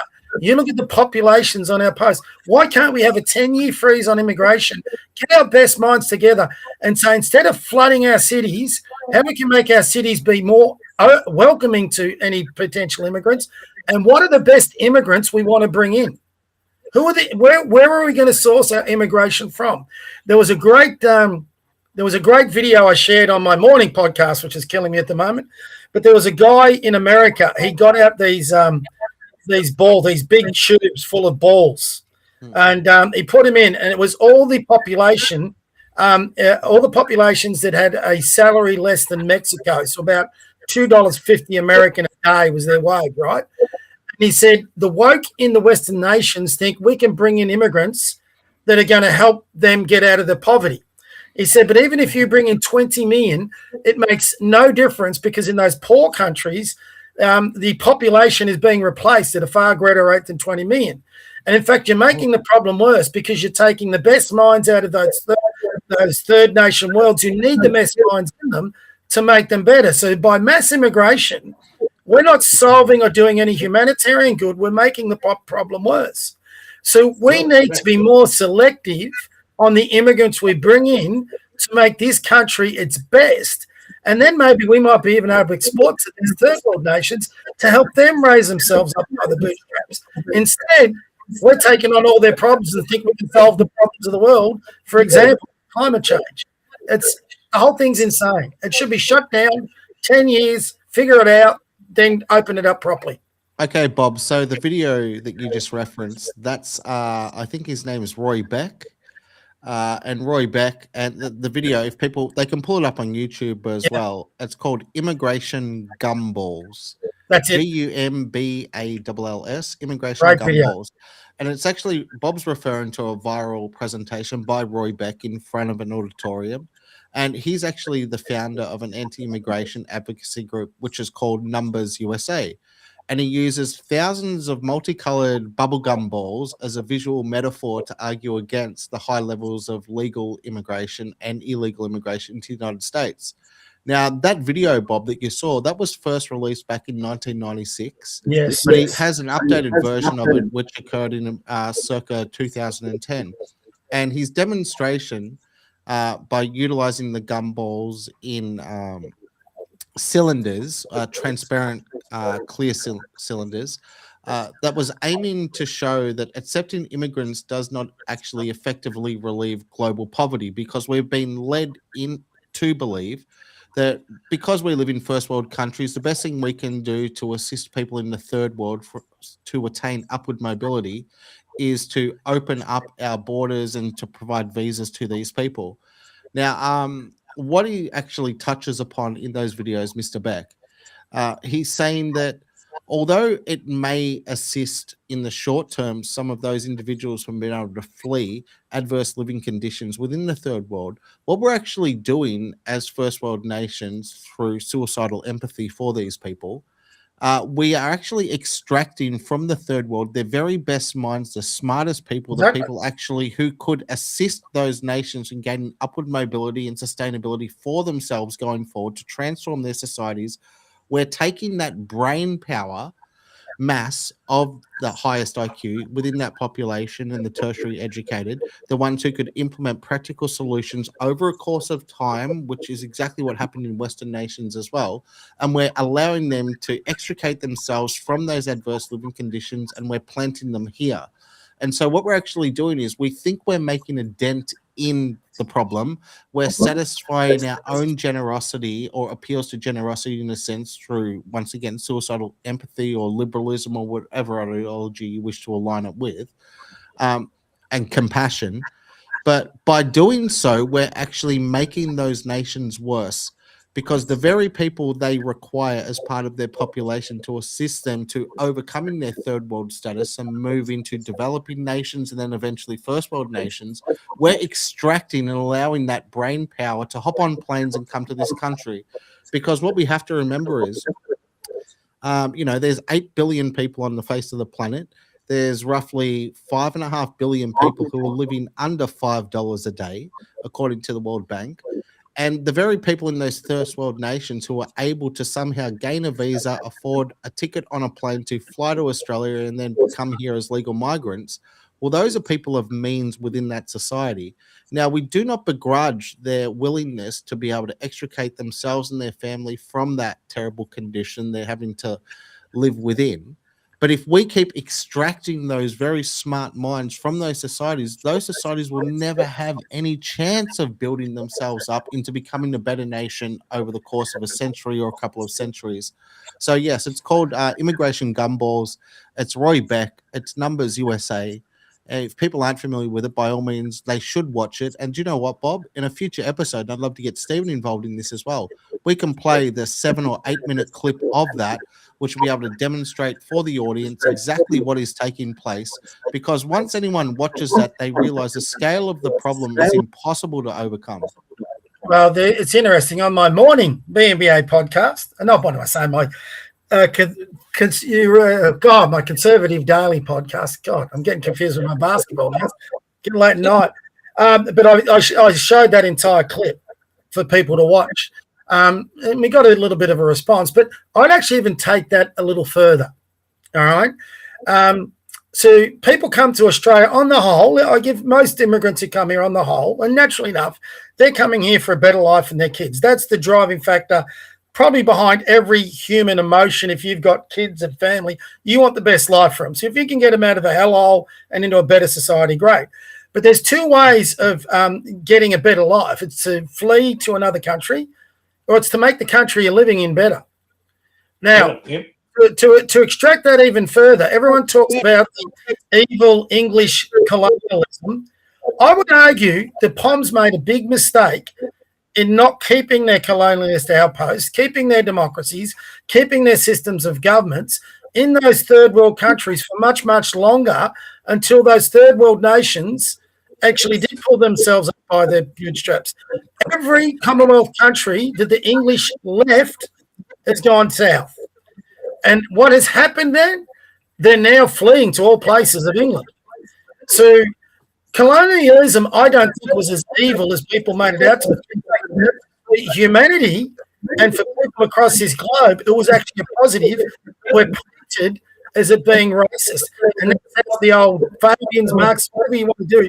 They've convinced a lot of our youth that Australia has a racist history, a narcissist history, a colonialist history. They're convinced we encouraged the slave trade when it was actually England that helped to finish it. If people understand the history more, they would understand this argument. But as soon as you put that in front of a young university person, They will be indoctrinated into no, it was the evil colonialist. Colonialism actually was probably, in my opinion, the solution to the very thing those gumballs represented.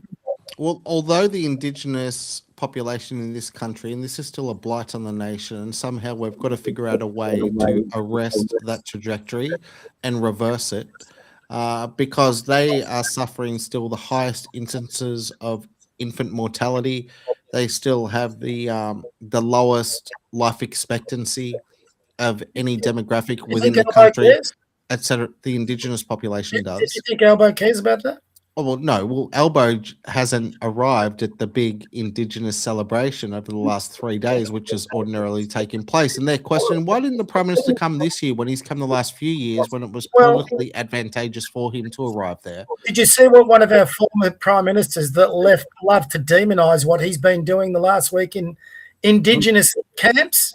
Oh, you're talking about Tony Abbott, the onion eater, Mr. Budgie smuggler himself. Well, he visits Arnhem Land every single year on an annual basis, and he assists there. He rolls up his sleeves and he does what he needs to do. SJ, I see you laughing there hysterically, but it is true. He was the Budgie smuggler. They did try to, ruin his parade by saying, look at this guy. He was literally participating in bloody life-saving activity on a beach and wearing the uniform and attire which was ascribed to life-savers. So he wasn't doing anything at all untoward. That demonisation of him was a disgrace. I mean, he was one of the only politicians I've known, and you can love or hate Tony Abbott, but he did surf life-saving. He fought with the CFA on the front lines of bushfires. He went to Indigenous communities. On his annual leave, Bob. Yeah, mate, he walked the walk. He didn't just talk it. And I think, sadly, because of Malcolm Turnbull, we probably missed out on one of the best prime ministers we could have had. You reckon he's having a lunch occasionally with Pauline and Gina or not? I think he's got time for Pauline. He's a bit like Antic. It's interesting in the last week, both Abbott and was on Peter Credlin tonight. Abbott and Howard have split a bit on multiculturalism. Howard came out and he was all for it, and Abbott said multiculturalism is dead. And he wasn't talking about immigration. He's talking about the term multiculturalism. Abbott was right on the money. The media like to make out Abbott was nothing more than remember how he's going to be a Catholic priest, so they mocked his priesthood, he mocked all this. But Abbott actually was a very smart man. I don't think everyone knows he was a Rhodes Scholar. Was he a Rhodes Scholar? Yes, he was, yes. Stephen. And I had so much time for and for me, this is why I like Pauline Hanson so much, right? I could listen to Abbott and I could believe him. I can listen to Pauline and I can believe her. In both those instances, I can then be forgiving if I disagree with anything they might say that I disagree with, because at least they're authentic. Every time Albo speaks, I don't believe a word that little bastard says. Hey, Bob, so let me just get Stephen quickly in here on this, and he can speak about Tony Abbott. Picky, I'll set you up beautifully here, mate. So, Bob, and the audience as well, you'll be unfamiliar with Stephen's history in this sphere of sport. But because Tony Abbott was a pugilist, he was a skilled pugilist at one point in time in his life. He could punch on with the very best. Yes. Okay, so Stephen, Peter Maniatis, who you've had lots of dealings with, Peter Maniatis, the great boxing man from down there in Victoria, and kickboxing man. What would be his views on somebody like Tony Abbott, and extrapolate that on your views of Tony Abbott as capabilities as a man, considering he stepped into the ring plenty of times. He may not have punched on with Apollo Creed, but he loved Rocky when they won the Oscar. Go ahead, Stephen. No, look, there's no doubt that Tony is he's a real all-rounder, and you got to remember he was training to be a priest.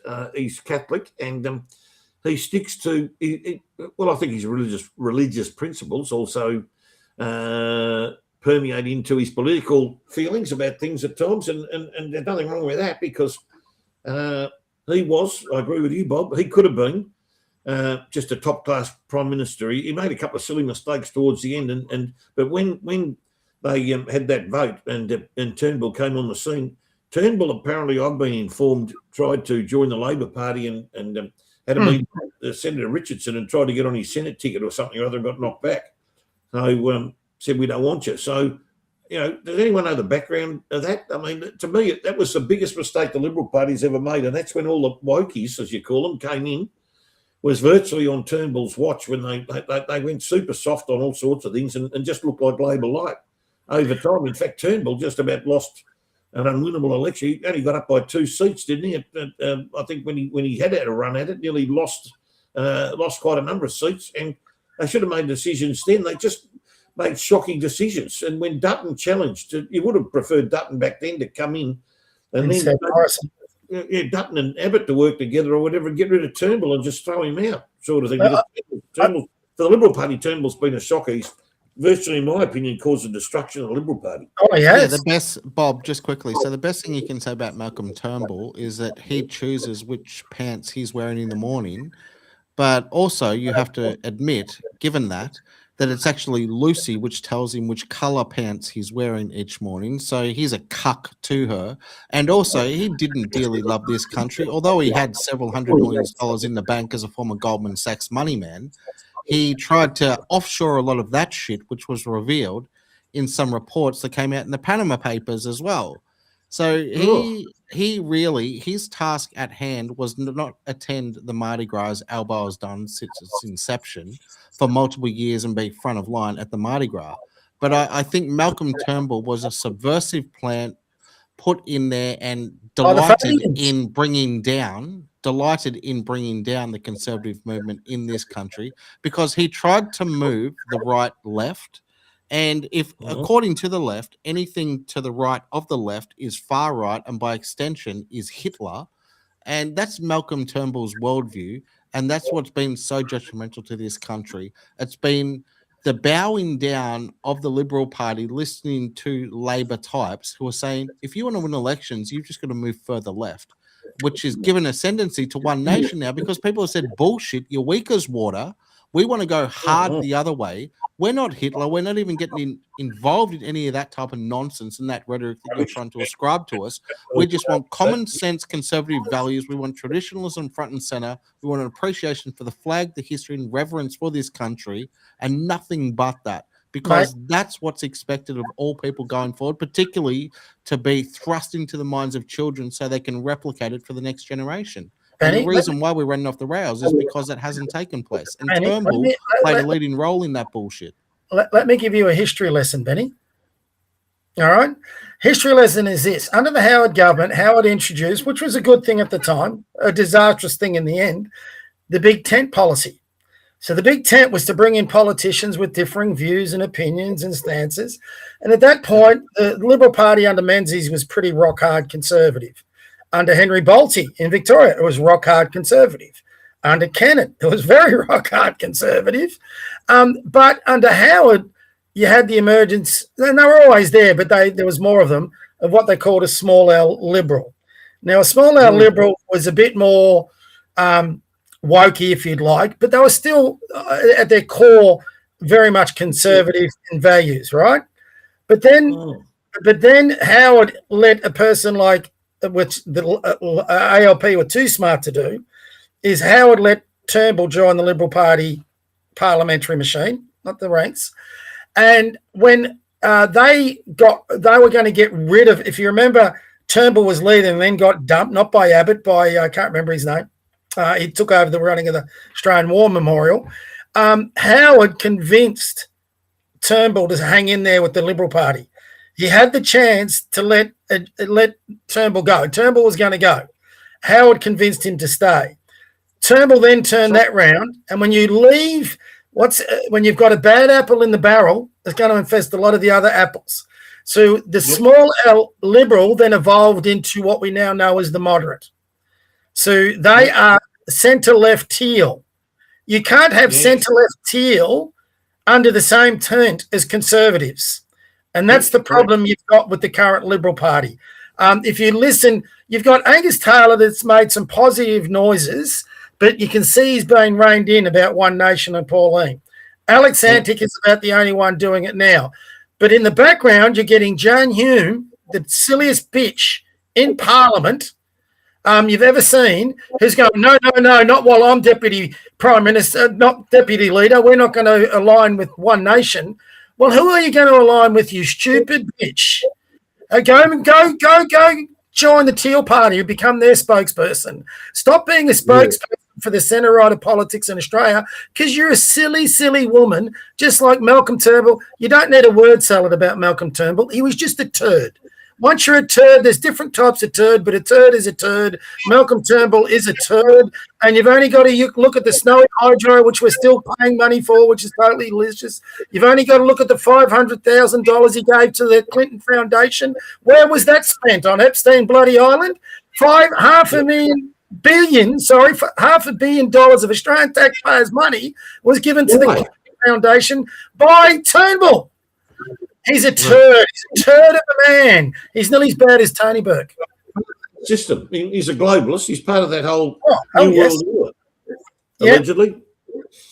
I mean, the only thing that surprises me about Turnbull, he's never been appointed to the UN. And we've got to give a bit of a tick to the ALP that they never actually did that, but then they did put Rudd over there. So, I mean, Rudd and Turnbull are like two turds out of the same mother. I mean, they're just so alike, but they're in different political parties. Shall we say, pardon your French, Bob, and shout out to Jane Birkin and her infamous song "Jette-moi, moi," from back in the 70s with the infamous director who took her as an 18-year-old starlet. Stephen, you're very familiar with that film clip.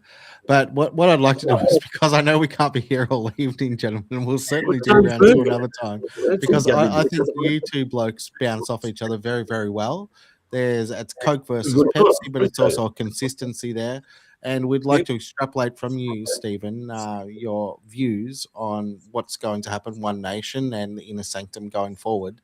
But I'd love to put you both in the hot seat, if only to extrapolate a 15-second quick commentary over the course of the next 5 minutes or so on the program to round us out, Bob, because I know you've got other things to do in the morning as well. And your poor dog, mate, he hasn't been outside as yet. And you've probably got another coffee ready to go. No, look at my poor dog. How's he a poor dog? He's the most bored thing on the planet.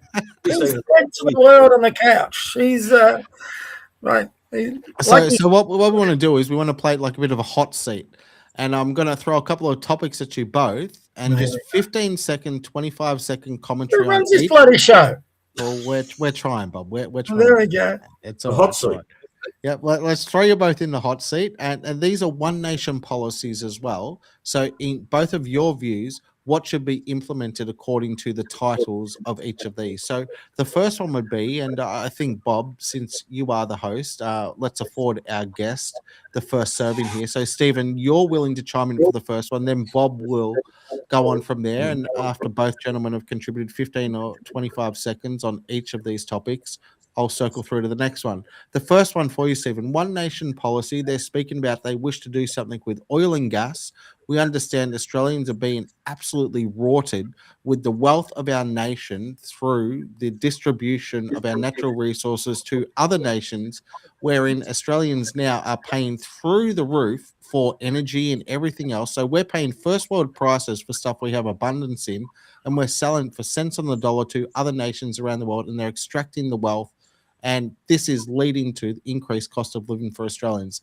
So in your view, Stephen, oil, gas, energy policy, what should be done about that? 15 seconds, 25 seconds. Go ahead, then Bob. As far as One Nation are concerned, they would like to see exploration in Australia for oil and gas so that we've got our own oil and petrol supplies going forward, which we did have at one stage in our history of our country. But unfortunately, government policy, I think mainly Labor, has ruined that. And now we're importing, as you said, as top dollar from overseas. That's ridiculous when you've got oil and gas supplies in this country and also uranium supplies. I'm all for uranium myself, all for uranium mining and using uranium as a power source inside Australia and enrich the country and possibly might lead up when the more products you've got to sell to the public, normally economics comes into it and the costs are less. So I would hope that the oil, gas, uranium moving forward is going to be quite prominent in our country if we get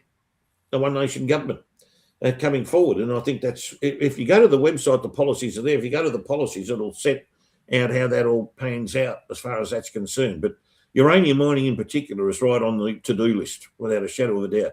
And I say again, oil and gas, we've just got to mine our own and not have to rely on getting oil through the Iran Straits or get it from anywhere else, Singapore or whatever it might be. Once you start relying on other countries for basic source energy materials and food materials, you're in big trouble.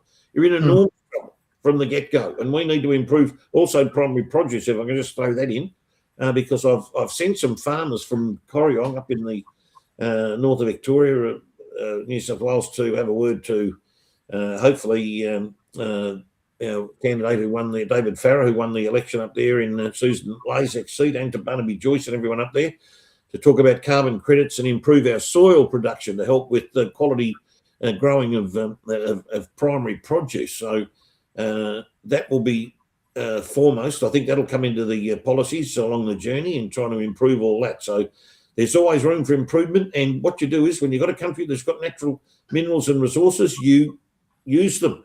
And if they're on land that belongs to, whether it's Indigenous or other people that don't want to mine, you pay them a rental fee and you mine it and pay them fees, or do a profit share or whatever it might be, but just get the stuff out of the ground. So, Bob, 25 seconds as well, mate, because I've got a few I'd love to run through with the hot seat and extrapolate both of your thoughts. That's not take 25 minutes, but no, that's okay. We only get to it very quickly. So, oil and gas, mate. Oil and gas. Obviously, we've shut down all the steel refineries. There used to be plenty around the country, and also steel refineries in Newcastle, BHP, and what we can do to utilize these for the benefit of all Australians. All right. First thing I'd do, because it's such a mess, is I would actually, if I was Prime Minister, I would declare a national emergency on this. I would get the best minds in there. I would figure everything has got to be on the table. Everything's got to be freed up. So I totally agree with Stephen. Get rid of the laws that impede any uranium mining. Get rid of the laws that impede any use of nuclear energy. Incentivize the rejuvenation of our coal industry. While we're getting the uranium industry online, we need our coal industry back to make prices lower. Stop subsidising the renewables. We all know that's just a waste of time, and we can't solve, if there is a climate change problem, we're never ever going to solve it. So let's get back into the land of reality. Look up at what profit share there is for the Australian public out of any exportation of oil or gas, and make sure Australia follows the Norway example, how we can benefit from that. I think that is a no-brainer. Qatar's another one that they don't charge tax in Qatar because they get so much in royalties from their the gas fields. Australia's got just as big as gas fields as Qatar, nearly, if not the same. But Qatar makes trillions off their gas fields. We don't. So we need to get what they would call in World War time a war cabinet. And on a war cabinet, you can bring in people that have got the best minds, no matter their political ideology. They do not have to be a politician. So it's like the president in the USA just gets the best minds and appoints them to cabinet positions. Boys, you've got 3 months. Lock yourself out in a room. Give us the answer to this problem. We want to make this country rich. We want to be able to decrease taxes. We want to be able to decrease the price of energy. How do we bloody get there? And how do we make sure we are not reliant, as Stephen put on other countries? For example, exploration for oil. Are we really serious about that in this country? Oil fields sitting under our feet we don't know about. Are we actively out there exploring them? I would put $1,000 on it. We're not, because there's no incentive to do it. Yet we can put billions into the bloody subsidies for the renewable industry. So it's all asked about. We've got to get it right. And we've got to get the right people with the right minds in to fix that problem. I don't have enough knowledge on it, but I do know what we've got right now is just an absolute fucking, pardon my French, it's an absolute mess. Yeah, the current state of affairs is it is cost prohibitive for exploration for mining or entrepreneurial miners, and also regulation is tying their hands behind their back. So that's all fine. But what you're speaking about as well, according to the Middle Eastern, which has been demonstrated through many other nations, even Gaddafi in Libya was trying to do this before Hillary Clinton decided to annihilate him with a cane. We saw he died. What he was trying to do was he would actually, in fact, pay dividends. He would pay dividends to his own population, a quarterly or a biannual basis for whatever the exports of their natural resources were. That would go back into some type of sovereign wealth fund and would be distributed amongst the population to be utilised for their. So you know what you've just said there, Ben, don't you? That Gaddafi was a smarter and wiser politician than Malcolm Turnbull ever was when you can compare his snowy hydro scheme to the scheme you just put out by Gaddafi. Maybe exactly. we should put Gaddafi as our energy minister. Bring him back to life. Okay, so I'm glad you mentioned Bradfield. So, Stephen, on you again. And because I've got half a dozen here, we'll run through them quickly. Half a dozen? It's all right. Okay, this is the hot seat. So, water security in this country. Obviously, there's been a reluctance to build dams. I'm unsure as to why. It makes no bloody sense whatsoever. We have constant bushfires, but we also have a great outback out there where we know if we can flood it with water, if we could do some terraforming of sorts through the Bradfield scheme, we could rejuvenate that entire area. We could create abundant vegetation, which would provide food security, but most importantly, it would be a new area for people to move inland to. Water security in this country, Stephen, what would be the best thing we can do with utilising water effectively in this country, and also major infrastructure projects utilising water and dam construction, etc., and how would that benefit the people? Well, look, you'd love to be able to do it. This issue has been debated for 50, 60 years, and it appears to me that nothing really has been done about it now. And we've had Liberal and National Party, Country Party governments in power at the time, and they did not move on this issue. So whether or not it's too expensive to be able to do that, or it's going to blow the budget out, or whatever. Right now, we don't have the money. Don't worry about trying to pipe water to the desert or whatever. We're lucky we've got enough to drink. So it's a bad problem. It's a shocking problem. And it's one that's going to be around for a while. I don't know how we're going to try and find an economical way of getting water to. You would have to specifically set out areas that are amenable to water going in and being productive by way of the growth of primary produce and your beef and cattle and your lamb stock and all the rest of it. You'd have to pinpoint, and that's when your experts come in, your agricultural experts, and there's companies around who do that sort of examination into areas where that water can be effective and the grass can be grown and all the rest of it, and you get your produce coming through. But it won't be big areas. It'll be small, incremental, small areas at a time. And state government's going to have to assist as well, because they're going to need to get their people involved and assist the federal government with all that. It's not just a one-way street. But I think at the moment, it's too big a bridge to cross because of our debt structure. We just don't have to look at big projects now. Given what's happened in Victoria, are on the nose big time, because we've got the waste, government waste that we've had down here. Sorry to go off topic. Suburban rail loop. I know the Westgate Bridge needed some fixing and all that, but now there's trucks avoiding some of that area to not pay tolls and all this sort of stuff. So more problems coming in. Speaking of that, Stephen, recently in a trip down to Melbourne, I decided to grab a rental car from the airport, and I had to go and visit a mate out of Geelong.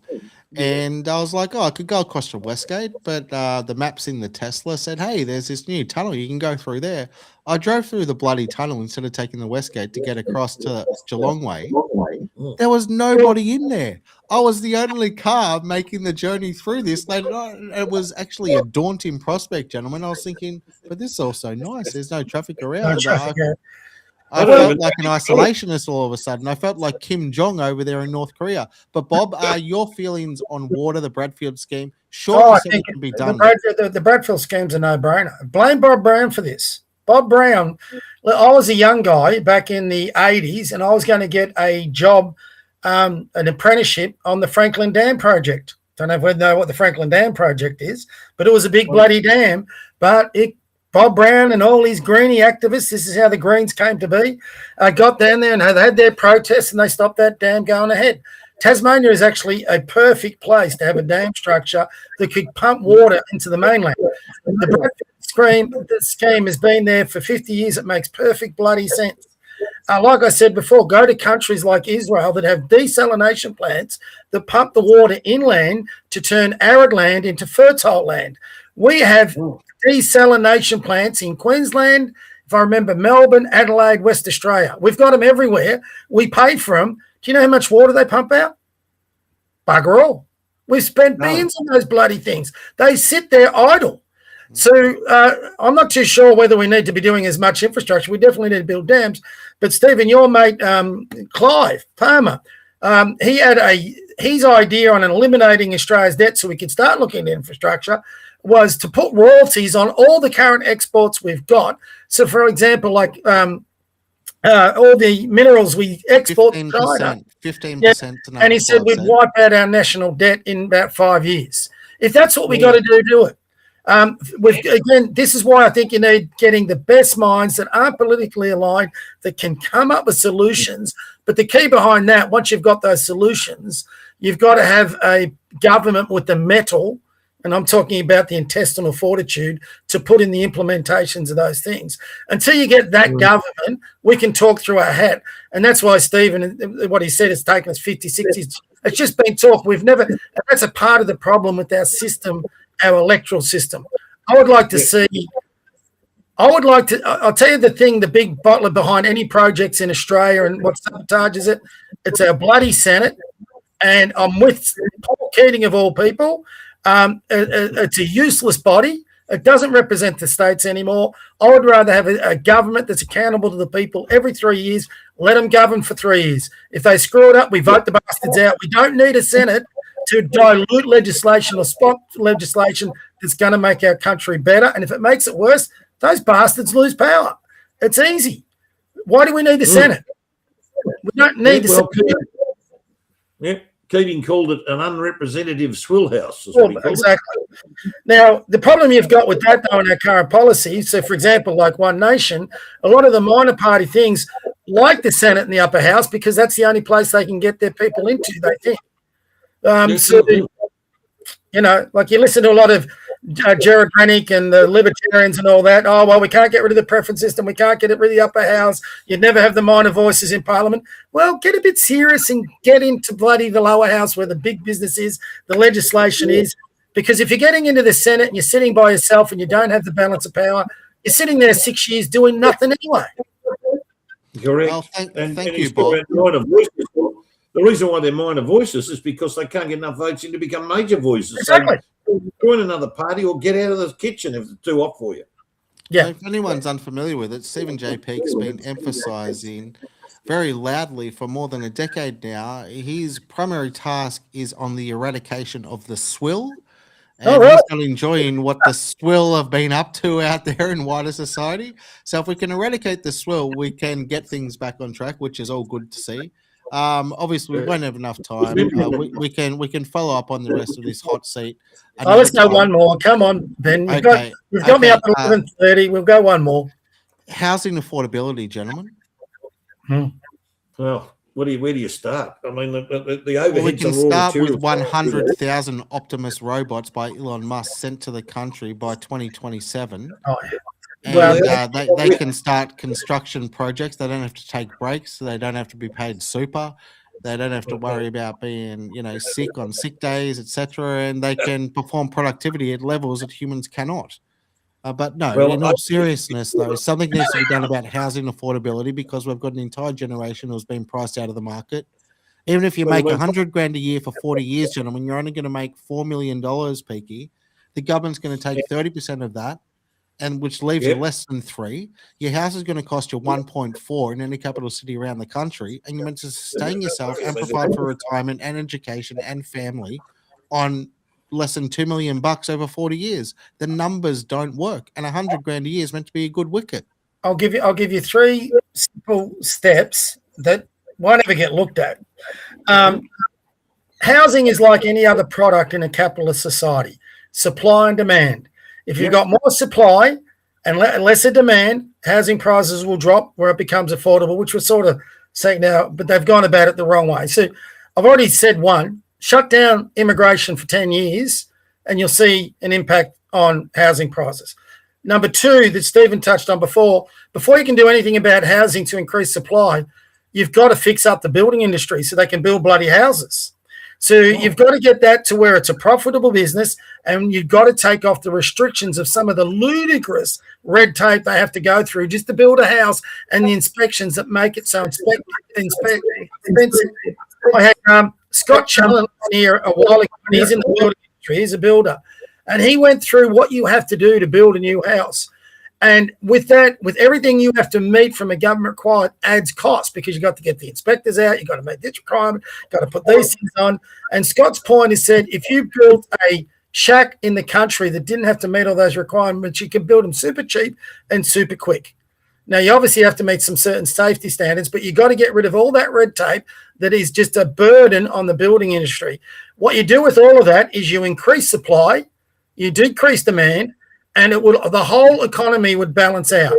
Having someone like that stupid blonde bitch from bloody Oakley South, well, I can't even remember her name, and put her in charge of housing supply in this country is a recipe of utter disaster. We're about to flip the housing problem where people who can't afford housing are going to be instead replaced by 70% or 80% of the population who has a house and are seeing the prices of their property drop dramatically. If it keeps going the way it is, you're going to have a bigger problem than housing supply. If we're not careful in the next 2-3 years, what leads to the biggest depressions and recessions? A collapse in the real estate and housing industries. We're on the verge of that right now. So if we don't get that sorted, we're in all sorts of trouble. I don't mind your idea of the robots, by the way. If that's what we got to do, get Elon Musk over here, line him up. But you got to find ways to increase supply, decrease demand. It'll become more affordable. You get more investors, for example, for rental properties. Not everyone has to own a house. I don't own a house. I rent. Hey, Bob, the reason why I like the robot idea is because A, the robots don't need visas. B, the robots will never become welfare recipients. C, the robots will never utilize our public healthcare system. And D, the robots can sleep in bloody shipping containers and never complain about it, mate. So we can sort them out and we can deal with the measures at hand. And instead of that, they're saying we've got to bring in skilled migrants. But as Scotty Challen's laid out, and even Pauline's spoken about this, just about 2.5 to maybe 3% of the total intake of skilled migrants coming into the country, allegedly to assist us in the rejuvenation and building, are actually involved in the building trade. Stephen, housing affordability in this country, what the hell are we going to do? How are the boomers going to get $5 million for their house in Canterbury off a Gen Z kid who's barely got $200,000 in the bank and certainly cannot afford an $800,000 deposit? Something's terribly amiss here, sir. Well, they can't. But the thing is, back to raw materials. I mean, COVID started the problem, and the problems came into concrete, timber, glass, and bricks, etc., etc. These items, basically, in a space of a very short period of time, doubled in price, doubled or tripled in price. So that, and I've got acquaintances who are friends who are builders. They tell me what's going on, and this is, you add that on to the contract situation, and so your cost of building a house then therefore virtually doubles, and that's a massive issue. And then you got your profit to think about, and then you put your whack on, and before you know it, it's getting priced out of the marketable situation for a lot of Australians. And the cost of living problems, the cost of living with regards to transportation, food, and all the rest of it, and education has gone up high. Very high. That's why you got the problem now, is that there's less of the domestic dollar that a person has got in their pocket. Doesn't spread anywhere near as far as it used to 5-10 years ago. So your houses, what is it now, average for a medium house, 3 bedrooms or 2 bedroom, 3 bedroom, bathroom, kitchen, blah, blah, blah. It's about $1 million, mate. $1 million in a capital city, and that's a cheap one. Bucks, 1.2. So you try and save. You get a young person trying to save up even 100 grand or 50 grand, they can't save that sort of money. So unless they go to the bank of mum and dad, who can maybe get in early on the scene and put some dough in, then they've got to get the loan from the bank, which they won't get unless they've got a PAYE job. If you're trying to run a small business, forget about it, because I won't lend the money to you. There's problems in the system galore everywhere. Or you go to second or third tier lenders who charge a much higher interest rate, and you can never pay that off, and you'll get mortgaged out. The bank will have a mortgage auction, and you're on the street with your pants backside hanging out of your pants. It's just become nearly impossible. That's why you've now got people in syndicates in some situations of 4 to 6 people, adults, no children, trying to buy a bigger house. Yeah. And then that leads into the other problem that heritage Australians aren't having kids, while the immigrant Australians, they don't mind putting 3 families into a house and having a bunch of kids. kids. So just quickly, Stephen, on those products you said that increased in prices, is that because we're importing those products? Back I'm in not my too moment, good at gentlemen. importation. I'm not too sure, and I'm not too sure the reason why it just went up. They didn't give me a reason as to why that had happened, but it's obviously the cost of the raw materials, the manufacturers at that end, their costs have gone up, and they've done add-ons on transportation and fuel is another big issue amongst their other issues that they may have. But I haven't seen anyone do a building report. I haven't seen it in the paper where someone's done a full report on the economic side of it, and that's something that needs to be done. Yeah, it'd be interesting because a lot of industries, like, for example, the aluminium industry, a lot of those that used to, create aluminium products have now gone all bankrupt because the energy prices are too high. So if we're going to get that sort of in, we got to bring it in from import it, which is naturally going to increase costs, which is naturally going to make housing a lot more expensive. I think there's so much to it. I actually would like to see a little lateral thinking too. So to get people out of the cities, it'd be good to get them in the regions where property is cheaper. But there was an idea not long ago that instead of the bureaucracies being based in the cities, this is one thing the government could do, is to move them from the cities out into regional centres. So you've got a bunch of your population leaving the city and living in those regional centres.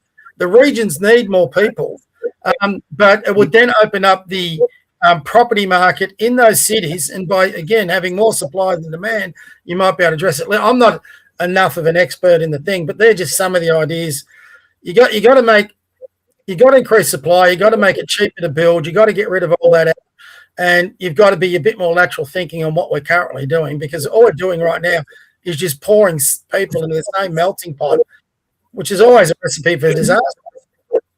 Well, this is it. I mean, it is a massive problem. I think you've got a double-edged problem. You're worried about Caucasian Aussies not having children, and they can't see themselves affording the whole box and dice, because one child from 0 to 25 costs now transportation, education, everything. I think it's about $1 million. So half into $1 million or whatever it is. So it's getting out of hand, and that's why now you've got a lot of single people who are buying smaller properties.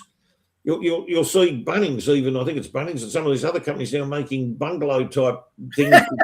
I've seen that. $22,000, $24,000. Yeah. I mean, some of them have got, all the facilities in them. You get people now transforming buses into mobile homes and putting everything into them or whatever, which is, might cost them 20, 30 grand, but they drive around and live in it as well and live in it for the rest of their lives. I don't know where they park it when they get home or whatever they call home, but you're getting these differentiations on a theme, because if you don't get that, you want people sleeping on the street, like I said earlier on.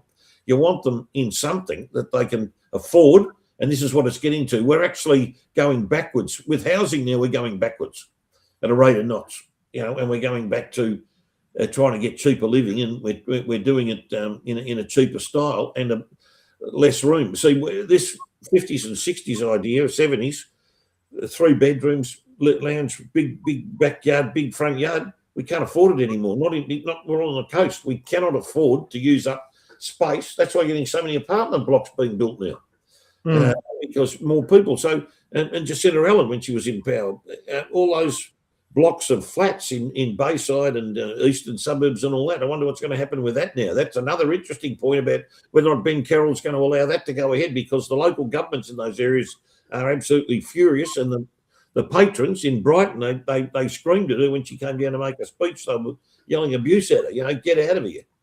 Well, it's interesting. I mean, there's another side, though, to the housing thing too, I think. And, I mean, we all like to throw bullets, and rightly so, at our politicians. But is it maybe a societal thing too? Like, when I was growing up, like I'm in the Bayside suburbs of Melbourne. I think you're in Port Melbourne, right? Around that area, Stephen. So I go take the dog for a walk around my area, and it's in a well-to-do part of Melbourne. And even when I was in Mulgrave, which was heavily Asian, and they were great people, it's very rare to not get a house that what you would classify as a McMansion. Like when we were growing up, they were all weatherboard houses. They weren't these McMansions, and you were happy just to have a double bed with your brother. You didn't go on big holidays. Have Australians over the journey become too used to too good a life where they're not willing to accept less? Is that also a bit of a part of the problem? Like I talk to some young people, and I get the property market is really hard, but I had to look at this just around my area to see how bad it was. And so I was looking at apartment buildings.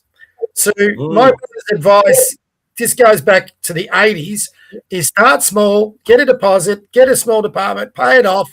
That'll act as your deposit for a house or go through like that. Young ones these days don't want to go that way. Price for a 2-bedroom apartment in my area is between 400, 500,000. That's still pretty expensive. It's a lot cheaper than a house. And these days, if you've got a young couple that's both saying get 70 to 100,000, that's actually affordable that they could pay off over 5 years. So then they could have a deposit for a house. I don't know whether a lot of younger Australians, and Ben, you're probably ideal to this, are willing to go through that process. They seem to be right. I've got a wage. I'm earning this. I need a McMansion. I need the latest car. I'll go in the debt to do it. I remember the first car I got was a crappy little Cortina that I used to drive around, and I used to love it, but it had no mod cons. My air conditioning was 4WD, 4 windows down. But now you've got to have the latest electric car. It seems we went much too soon too. Yeah, well, that's acquisitive living, or acquisitive, I think it's called, living. And you've got to say to yourself, do I really need that? Do I need to get something like that? Now, I think some people are changing tack at this point in time, older people. They look at everything and say, right, I don't need all that stuff. And you don't most of the time. I've bought second-hand cars. Last two I've had they've been Mercs, but they've been second-hand. I've got them at good prices, very cheap prices, because they drop in value so quickly. Yes. You look at things economically, sort of thing. A lot of people don't do that. Younger people in particular are acquisitive. They look at film stars and celebrities in these mansions. They think, I want to have that. I want to live like they do. Not going to happen because they haven't got the income power, the money coming in, not there. And you've got to, how people get to that point, well, they're delusional. And there's a lot of delusional behaviour that goes on with all of that. And how you knock that out of someone, well, that's their business, because at the end of the day, they're not going to be all that happy if they think, well, that's what I want and I can't get it. But that's a problem that's there for everybody, because to me, what are the basics of life? Food, clothing, shelter, and transportation. Well, you've got all that, you've got enough of that, you've got enough to live. One of the best times I ever had, I think I said this to Ben, going back to what you said before. One, I had an enforced case of homelessness, and the other one, I actually chose it. I just got sick of paying rent. And I thought, yeah, this is actually just before COVID, and they had all those bushfires. So for 3 months, I slept out of the back of my Prado. And it's amazing, actually, what you can do when you make that decision.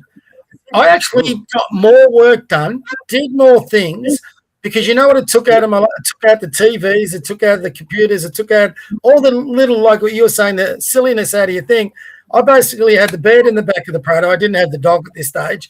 I had all my gear at a storage facility, and I'd identified places where I could shower. So I could still go to work. I could still do all my normal day. I wasn't your typical homeless person. It was amazing when you took out of the things that really were probably a luxury, and you just survived on what you need. You know what I did more than I did any other time in pretty much my adult life is I saved a considerable amount of money. When I put this idea about getting an apartment to this young person, and the reason I raise this, and there are actually a lot more apartments than there are houses. They said, "Why should I?" Their attitude to me, "Oh, you're a boomer. You're just selfish. You've been able to own a house ever since you were young." They don't realise back when I was young, we never got to own a house straight away. No. It is harder now. There's no doubt it's harder now. There are different pathways to get there. But there was two of them. They said, we want to own basically the latest mansion, and they weren't going to even consider an apartment. I said, well, good luck, because you're going to lose that apartment and that McMansion, and you know who's going to end up owning that McMansion? is the banks, and they're going to sell it out from under your feet when you can't make your mortgage payments. So, you know, good luck. What they say to that? No, they didn't believe me. No, they didn't believe me, and they said, "Oh, you're a boomer. You're just selfish." They've been convinced by a lot of people that the boomer generation is all about that we're all a pack of selfish bastards that have inflicted this on them. Now, definitely our politicians have let them down, but they should be coming to us like Ben does. And Ben is willing to come in and listen and engage in conversation with us. There's a lot I find in his generation that just don't want to hear it. They just think the world's against them, they're victims, and in many ways they're right. But I don't know about you, Stephen. When I grew up with my parents, Dad was a builder, Mum was a stay-at-home mum. They had 10 kids. I was growing up in the 70s with hand-me-downs from the 50s, and that was pretty embarrassing. We lived, when I was a young attacker starting up primary school, there was me and two of my brothers that used to sleep in a double bed, a king-size bed. And then as we got older, what was Christmas to us is we got the bunk beds. So we got our own bed. And eventually, as I got older, I finally got my own bedroom. These days, you can't do that.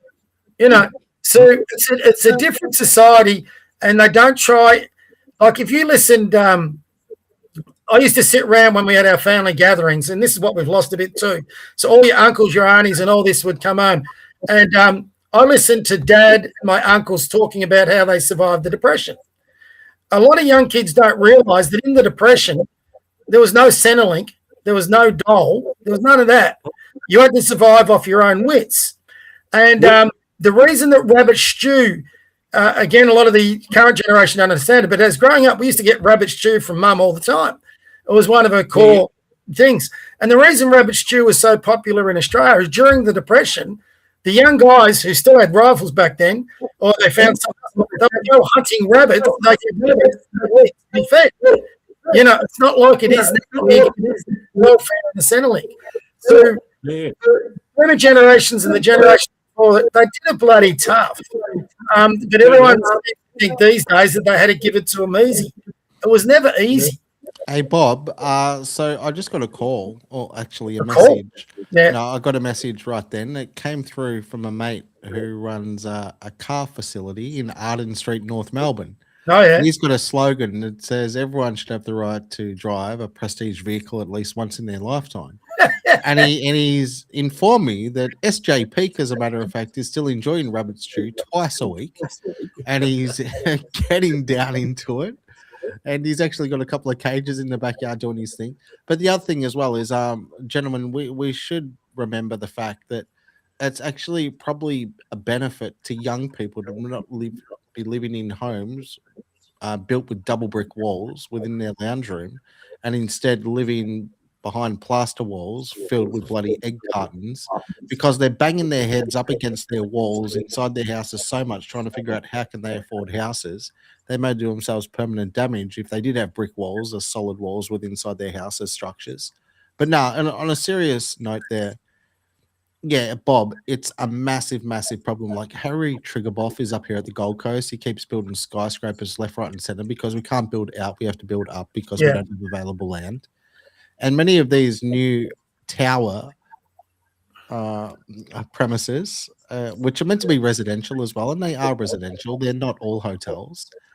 But the starting price on many of these new buildings that are going up here on the Gold Coast are $2 million for a 2-bedroom, 2-bathroom apartment, which is cost prohibitive. And so I frequently jump onto Domain and I have a look at realestate.com.au as well.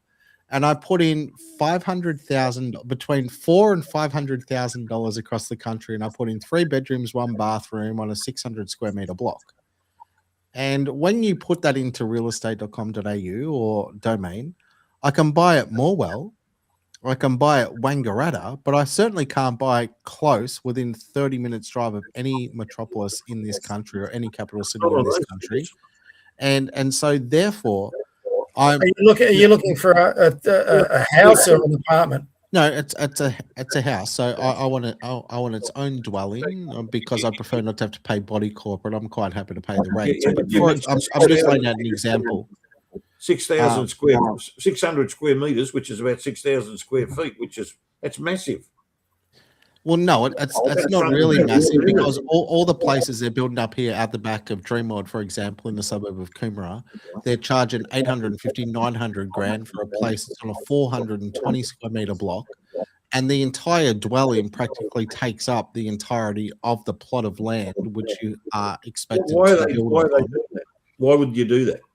No, I understand, but they're in there by the tens of thousands, and they've been snapping them up, and they're going to run into serious financial pressures. Rest assured, they will, and this is leading to the breakdown of families and people feeling that there's no way out for them because they're being led to believe if they don't get in now, it's only going to become more expensive. But I take on board what Bob said. Do you know what? If you can afford $400,000 apartment anywhere south of Mentone and north of Frankston, and if that means you're going to have to be in the Pines, or if that means you're going to be in Seaford or bloody out there in Chelsea Heights or whatever it may be, south of Mordialloc as well, because Mordialloc is considered beachfront, right? One bedroom with a bathroom and no garage, 400 grand. 100%. But also, and I do not discount the fact, and I've heard plenty of stories of this, and these are people of your generation, perhaps slightly younger than you guys, but certainly older than myself. They said, we bought a place out in the middle of bloody nowhere. It was falling down, and we couldn't even afford a lounge suite. So we used to have milk crates in the bloody lounge room. And this is at a period of time when people had a tiny little tally, which was also on a milk crate, because they couldn't afford any furniture as yet. And they had a bar fridge that was passed down to them or something or other back then when white goods actually lasted beyond 3 years. And they weren't worried about how many stars on a sticker or on the front of their white goods. And people got by and they were able to raise households. This is a time and place in Australia that is now departed, and it's terribly sad because as a first world country, we were once in a period of time where one single income from one full-time employed adult in that household, and typically back then it was men. It didn't matter if he was a forklift driver or a retail worker, the boss of the supermarket at Coles or Woolies or whatever it was back in the day. He could sustain a family. And now what we have is we have dual income households who are desperately trying to save for a deposit. Meanwhile, they're paying $850, $900 a week in rent. So that's extracting $45,000 close to $50,000 a year from their take-home salary. So even if they're on $150,000, the government's already snatched 30%, all the other taxes on top of that. There's just not enough left. And it is also because they're having $20 breakfasts ever on toast on a Sunday morning. Okay, let's give you a dose of reality though. Back in my time, and some of what you say there is correct, some of it's not. There's this thing about I hear gets put out by the young ones that back in our day it was all one income, and the dad could get to, in some cases, probably in many cases that was correct. It was certainly more possible back then. But for example, my parents, dad worked his building job, drove taxis, nearly killed himself.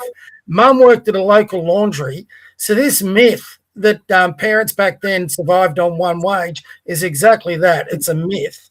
Another factor in it is back then you could leave school earlier and get employed earlier. I got my first job at 17, and I was working with the Commonwealth Bank. You could not get a job in the Commonwealth Bank now unless you had a university degree, so you're not starting till you're 24.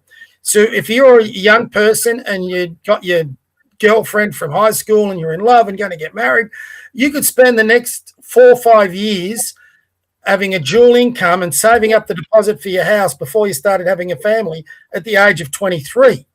You can't start doing that because of the education system and because of the ridiculously high expectations of employers who expect you to have a university degree to do a simple job that doesn't need it. So you're looking at an extra 7 years before you get in the workforce. So in the prime years that you could start a family, they've now disappeared.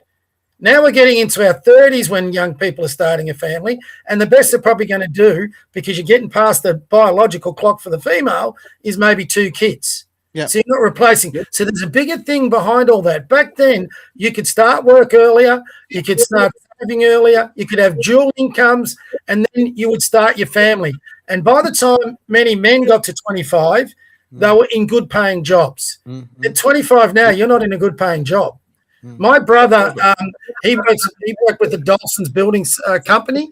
By the time he was 27, he was already on their executive. And he was bringing in what would be the equivalent of probably 150, 200 grand. Yeah, multiple six figures. Yeah. Yeah, and he didn't have a university degree. He just went in there from the age of 16, worked his ass off, went up the ranks with no university degree, and ended up getting into management. So it's not quite like what you said, Ben. And I'm glad you bring it up because it was a slightly hyperbolic, but just for reference. Yeah, so I've got a mate here, Peaky.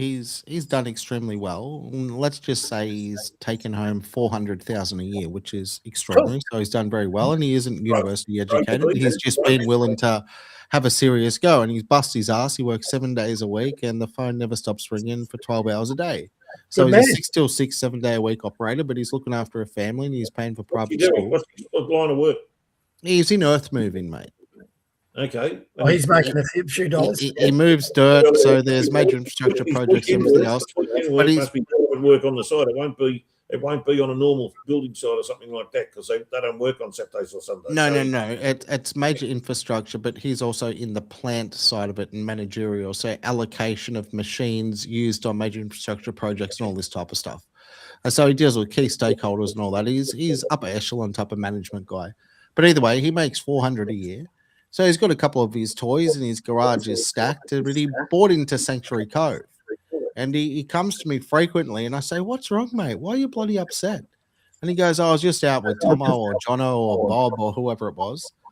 And I've been over to his place, and his place is worth twice as much as my place. But not only that, his boat is worth more than my entire bloody house. So he feels like a piece of shit making 400 grand a year because he's always trying to level himself up to guys who are making 1.3 a year and so on and so forth."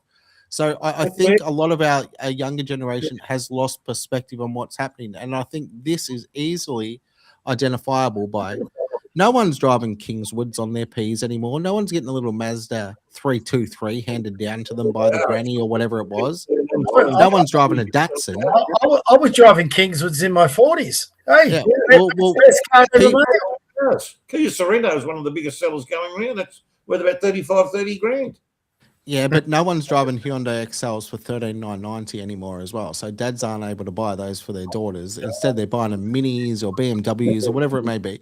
So the price point to entry to satisfy the materialistic urge of a younger generation who is heavily influenced by what's on social media and trying to look good, to keep up appearances in order to demonstrate that they're doing better than everyone else, to keep up with the Joneses, for lack of a better term. That's really causing havoc in many people's young lives because they're not willing to go without. They're not discretionary spenders whatsoever. And they want everything right now and they want it yesterday. Okay, gents, before gents say sorry. No sympathy for those people at all. None whatsoever. There you go. There are people on the street living off a pension and they're trying to get enough food to eat off. And these people are worried about whether they can't buy a Rolls Royce or a Bentley or live in a mansion or something. That's just crazy. Okay. It is, but that's the way of the world. Gents, because we're getting close to midnight, I'm with you a bit, Stephen. I'm also with you a bit, Ben. So I'm sort of in the middle. Bob, did you know that SJ Peak does his best work after midnight? Yeah, well, we won't be doing it with me tonight because I'm going to bed so I can get up at 8. Well, let's get him on another night. But listen, really important here is I want to give a shout out to those of you. I've just looked through our comments. It's amazing. We've actually got Cassini, she's still with us, 23, and there's actually conversation going on in the comments outside ours. So you guys, I hope you've enjoyed the night. We haven't been able to get to all your comments. Most comments I think we've ever had, so brilliant. They're actually having a look at it. They're having a conversation amongst themselves while listening on us. I can't go through them all, guys. There's so many comments. But it's actually, if you get a chance to look at it, it's quite brilliant having a look. I'm with Stephen. Ben, let me put this to you, okay? And this is a combination of us, I think, as a society. The younger generation, your generation, is too picky. I'm sorry, but that's not your fault. The fault of that lies with their parents. The fault of that lies with our education system. For years now, I've been arguing the education system, one of the big subjects that should be in our education system is to teach young people how to create business, how to create wealth, how to invest, how to make a plan for a home, and the parents should be helping them along. The reason they want these things is because that generation hasn't been raised in reality. If they're looking at saying getting a apartment in prime real estate on the Gold Coast and 20 stories up, that's just not realistic. They could go into regional Australia, into regional Victoria, still have a good income, but have a much cheaper way of life. Rent is cheaper, property is cheaper. In these days and times, I'm sorry, you've got internet, all that in the country. You can run your own business off the net, as you know. There's lots of different ways now to become innovative and entrepreneurial, but the kids haven't been taught what they're capable of doing. And if they just cut down on what their expenses are, they would actually be a lot more happier with life. If you're going to go into a mortgage, or I've got a young boy I used to coach. He's a bit older than you. He's in real estate. He's in debt up to his eyeballs. He has to have the latest car because that's the lifestyle you have to project to people in the real estate when you go to an auction. You can't pull up in a Kingswood. You've got to pull up in the latest, what do they call them? Audio Romeo or some bullshit. So he leases it. All right. And then he's got to be in mortgage up to his hilt, and he's got a wife and a kid. This is why so many young men commit suicide. The pressure that gets put on them, and that's not those young men's fault. That is the fault of the society that has raised them that those things they believe are necessary. In Australia, you could go into the regions and still have a wonderful life with a lot less cost of living issues than what you have here. The biggest problem in the country is fuel, but that gets ratified because you're not traveling around on congested roads, on freeways that never move, and you're in a car park, and you can get from one place to the other in 5-10 minutes. Country life. I lived in the country till I was 28, from 17 to 18. It was the best life I ever had. If I had my choice to go back, that's where I'd go to. But a lot of young people in the city will not even consider moving to the regions, where a lot of their issues in life, and then you get a good paying job, you pay for it, you own your house, you can sell it off, you can come back to the city. You got to find different ways, but we've let this generation down a bit. So I'm with Stephen a little bit with the no sympathy, but at the same time, I think our generation does have to take accountability. There's fault at both ends. We can't turn the clock back to help these people get their brains right. At this point, they're fried. Oh, no. See, I disagree because I think that's a bit harsh, Stephen. I'll give harsh but true. I'll give Ben a lot of credit. Who knows? And this is why I've done the podcast, right? I mean, I don't have to do the podcast. I'm trying to get my own company running, and that's hard enough as it is. And I'm struggling to pay rent. But, I get on the podcast because we've got a young man like Ben. We've got our big J crew. Stephen, you've jumped on. And who knows who this reaches. Ben obviously has got a following. He would have young people following. Stephen, they can listen to people like you and me. I actually do think we can reach out and have an impact. And if we can't have an impact and helping these young ones, then what's the point? Why have we built this nation if we're not ready to hand it over to the next generation? So we've let them down. Let's do what we can to remedy that and get as many young men like Ben out there with the ideas that we're putting forward. And he also might, and he has, educate me to the realities that the younger generation is facing. It's one of the reasons I started this, and so far I think we've done all right. But Bob, you've got to remember, you and I, we haven't been responsible for these young people carrying on the way. No, I agree with that. But there's a lot of I've got kids, but I mean, I haven't caused anyone any pain or trauma. I have been educated well, but I came from a moderately, I'd say, lower middle class background because my father died when I was very young and my mother had to struggle. So I worked jobs when I was at school. I would work jobs Saturday morning before I played footy. I'd work jobs summer holidays. I'd be getting jobs, part-time jobs. Yeah. Cleaned up the MCG after the cricket, which is one of the. Oh, really? Nice. I did. There was another law student there too, and I dug up the racetrack at Sandown in the late 70s. I got well paid for that. Offered a full-time job as a racecourse gardener, but I said I've got to go back to uni. So, I mean, in that era, and you've mentioned this, we were brought up that dollars are hard to earn. Yes. And if you wanted some extras, if I wanted to buy a hi-fi system to play records on, or if I wanted to buy a bike or something like that, I had to go and earn the money. So I'd earn the money and then go and buy myself these things because I could afford them. And then I'd save money as well. And same thing when I was through uni. I would be at uni 3 days a week full time, but I'd work the other 2 days doing supermarket jobs, stacking shelves and earning some dough. You've just got to be realistic about life. These young people now seem to want their parents to give them, money to go out the weekend, go to nightclubs and all this. They're not paying for any of that. It's not their own money. So money's not worth what it should be to them. And that's the big problem, is that the money, if it comes to them too easy, from parents, that's where they lose the value of the money. Then when they've got to go out and get their mortgage and they want to get married and all the rest of it, they'll say, well, how am I going to pay for all this? Go back to the bank of mum and dad. So they want to put it on afterpay, Peaky. They've got afterpay now, so in full installments without any type of credit requirements. And those people are bankrupt by the time they hit about 37, 38. Oh, 100%. But no, honestly, the only people that are comfortable in this country that are able to, not deal with so many financial stress at points would be somebody who's able to manage their money responsibly. And if you're making 200 grand a year in Australia, life can be good in Australia.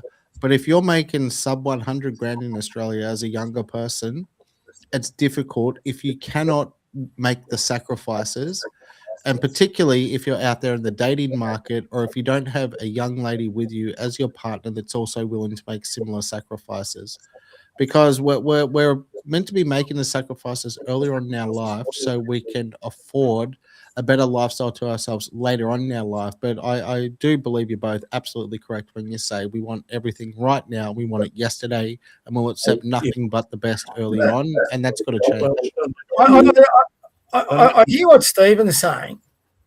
Like I said, I'm in a bit of a unique position because as a basketball coach for like the boomer generation, I've been coaching from 1990, but that boomer generation is between 20 and 25. And the young men that I coach, all right, in all that time, I don't see a lot of difference from the young men I coached before 2000. So the young guys that would be Ben's age and they're 25, I would have coached them in their late teens in about 2015 and 16. So that would have made them about mid-20s. So Ben, you're about mid-20s, late 20s, is that right? Okay. They're no different to any of the other young men that I coached. So I don't like painting them all with the broad brush, just like I don't like the young ones painting the boomers with the broad brush. We can identify those problems. There's a lot of good young people in the boomer generation we never hear about, because who do we hear about on the news and on social media? It's all the idiot boomers you hear about. You don't hear about the really good ones who are achieving. I'll give you an example, Stephen, which I saw the other day, and this is where I think it just gets into the younger ones' heads these days, is because of the mass communication. Forget the mass immigration. So you're a young guy who's gone to university, you've done everything right, you come out, and Ben's right, on a sole wage these days, if you're talking a full-time wage where you're trying to get in your own place, pay your bills, do the rent, all that, if you're on anything less than 100 grand just by yourself, that is tough. And especially when you're a young guy, as I still remember, all you want to do is play sport, chase girls, go to the nightclubs, enjoy life, which in my day you could do. But you wouldn't save much after doing that.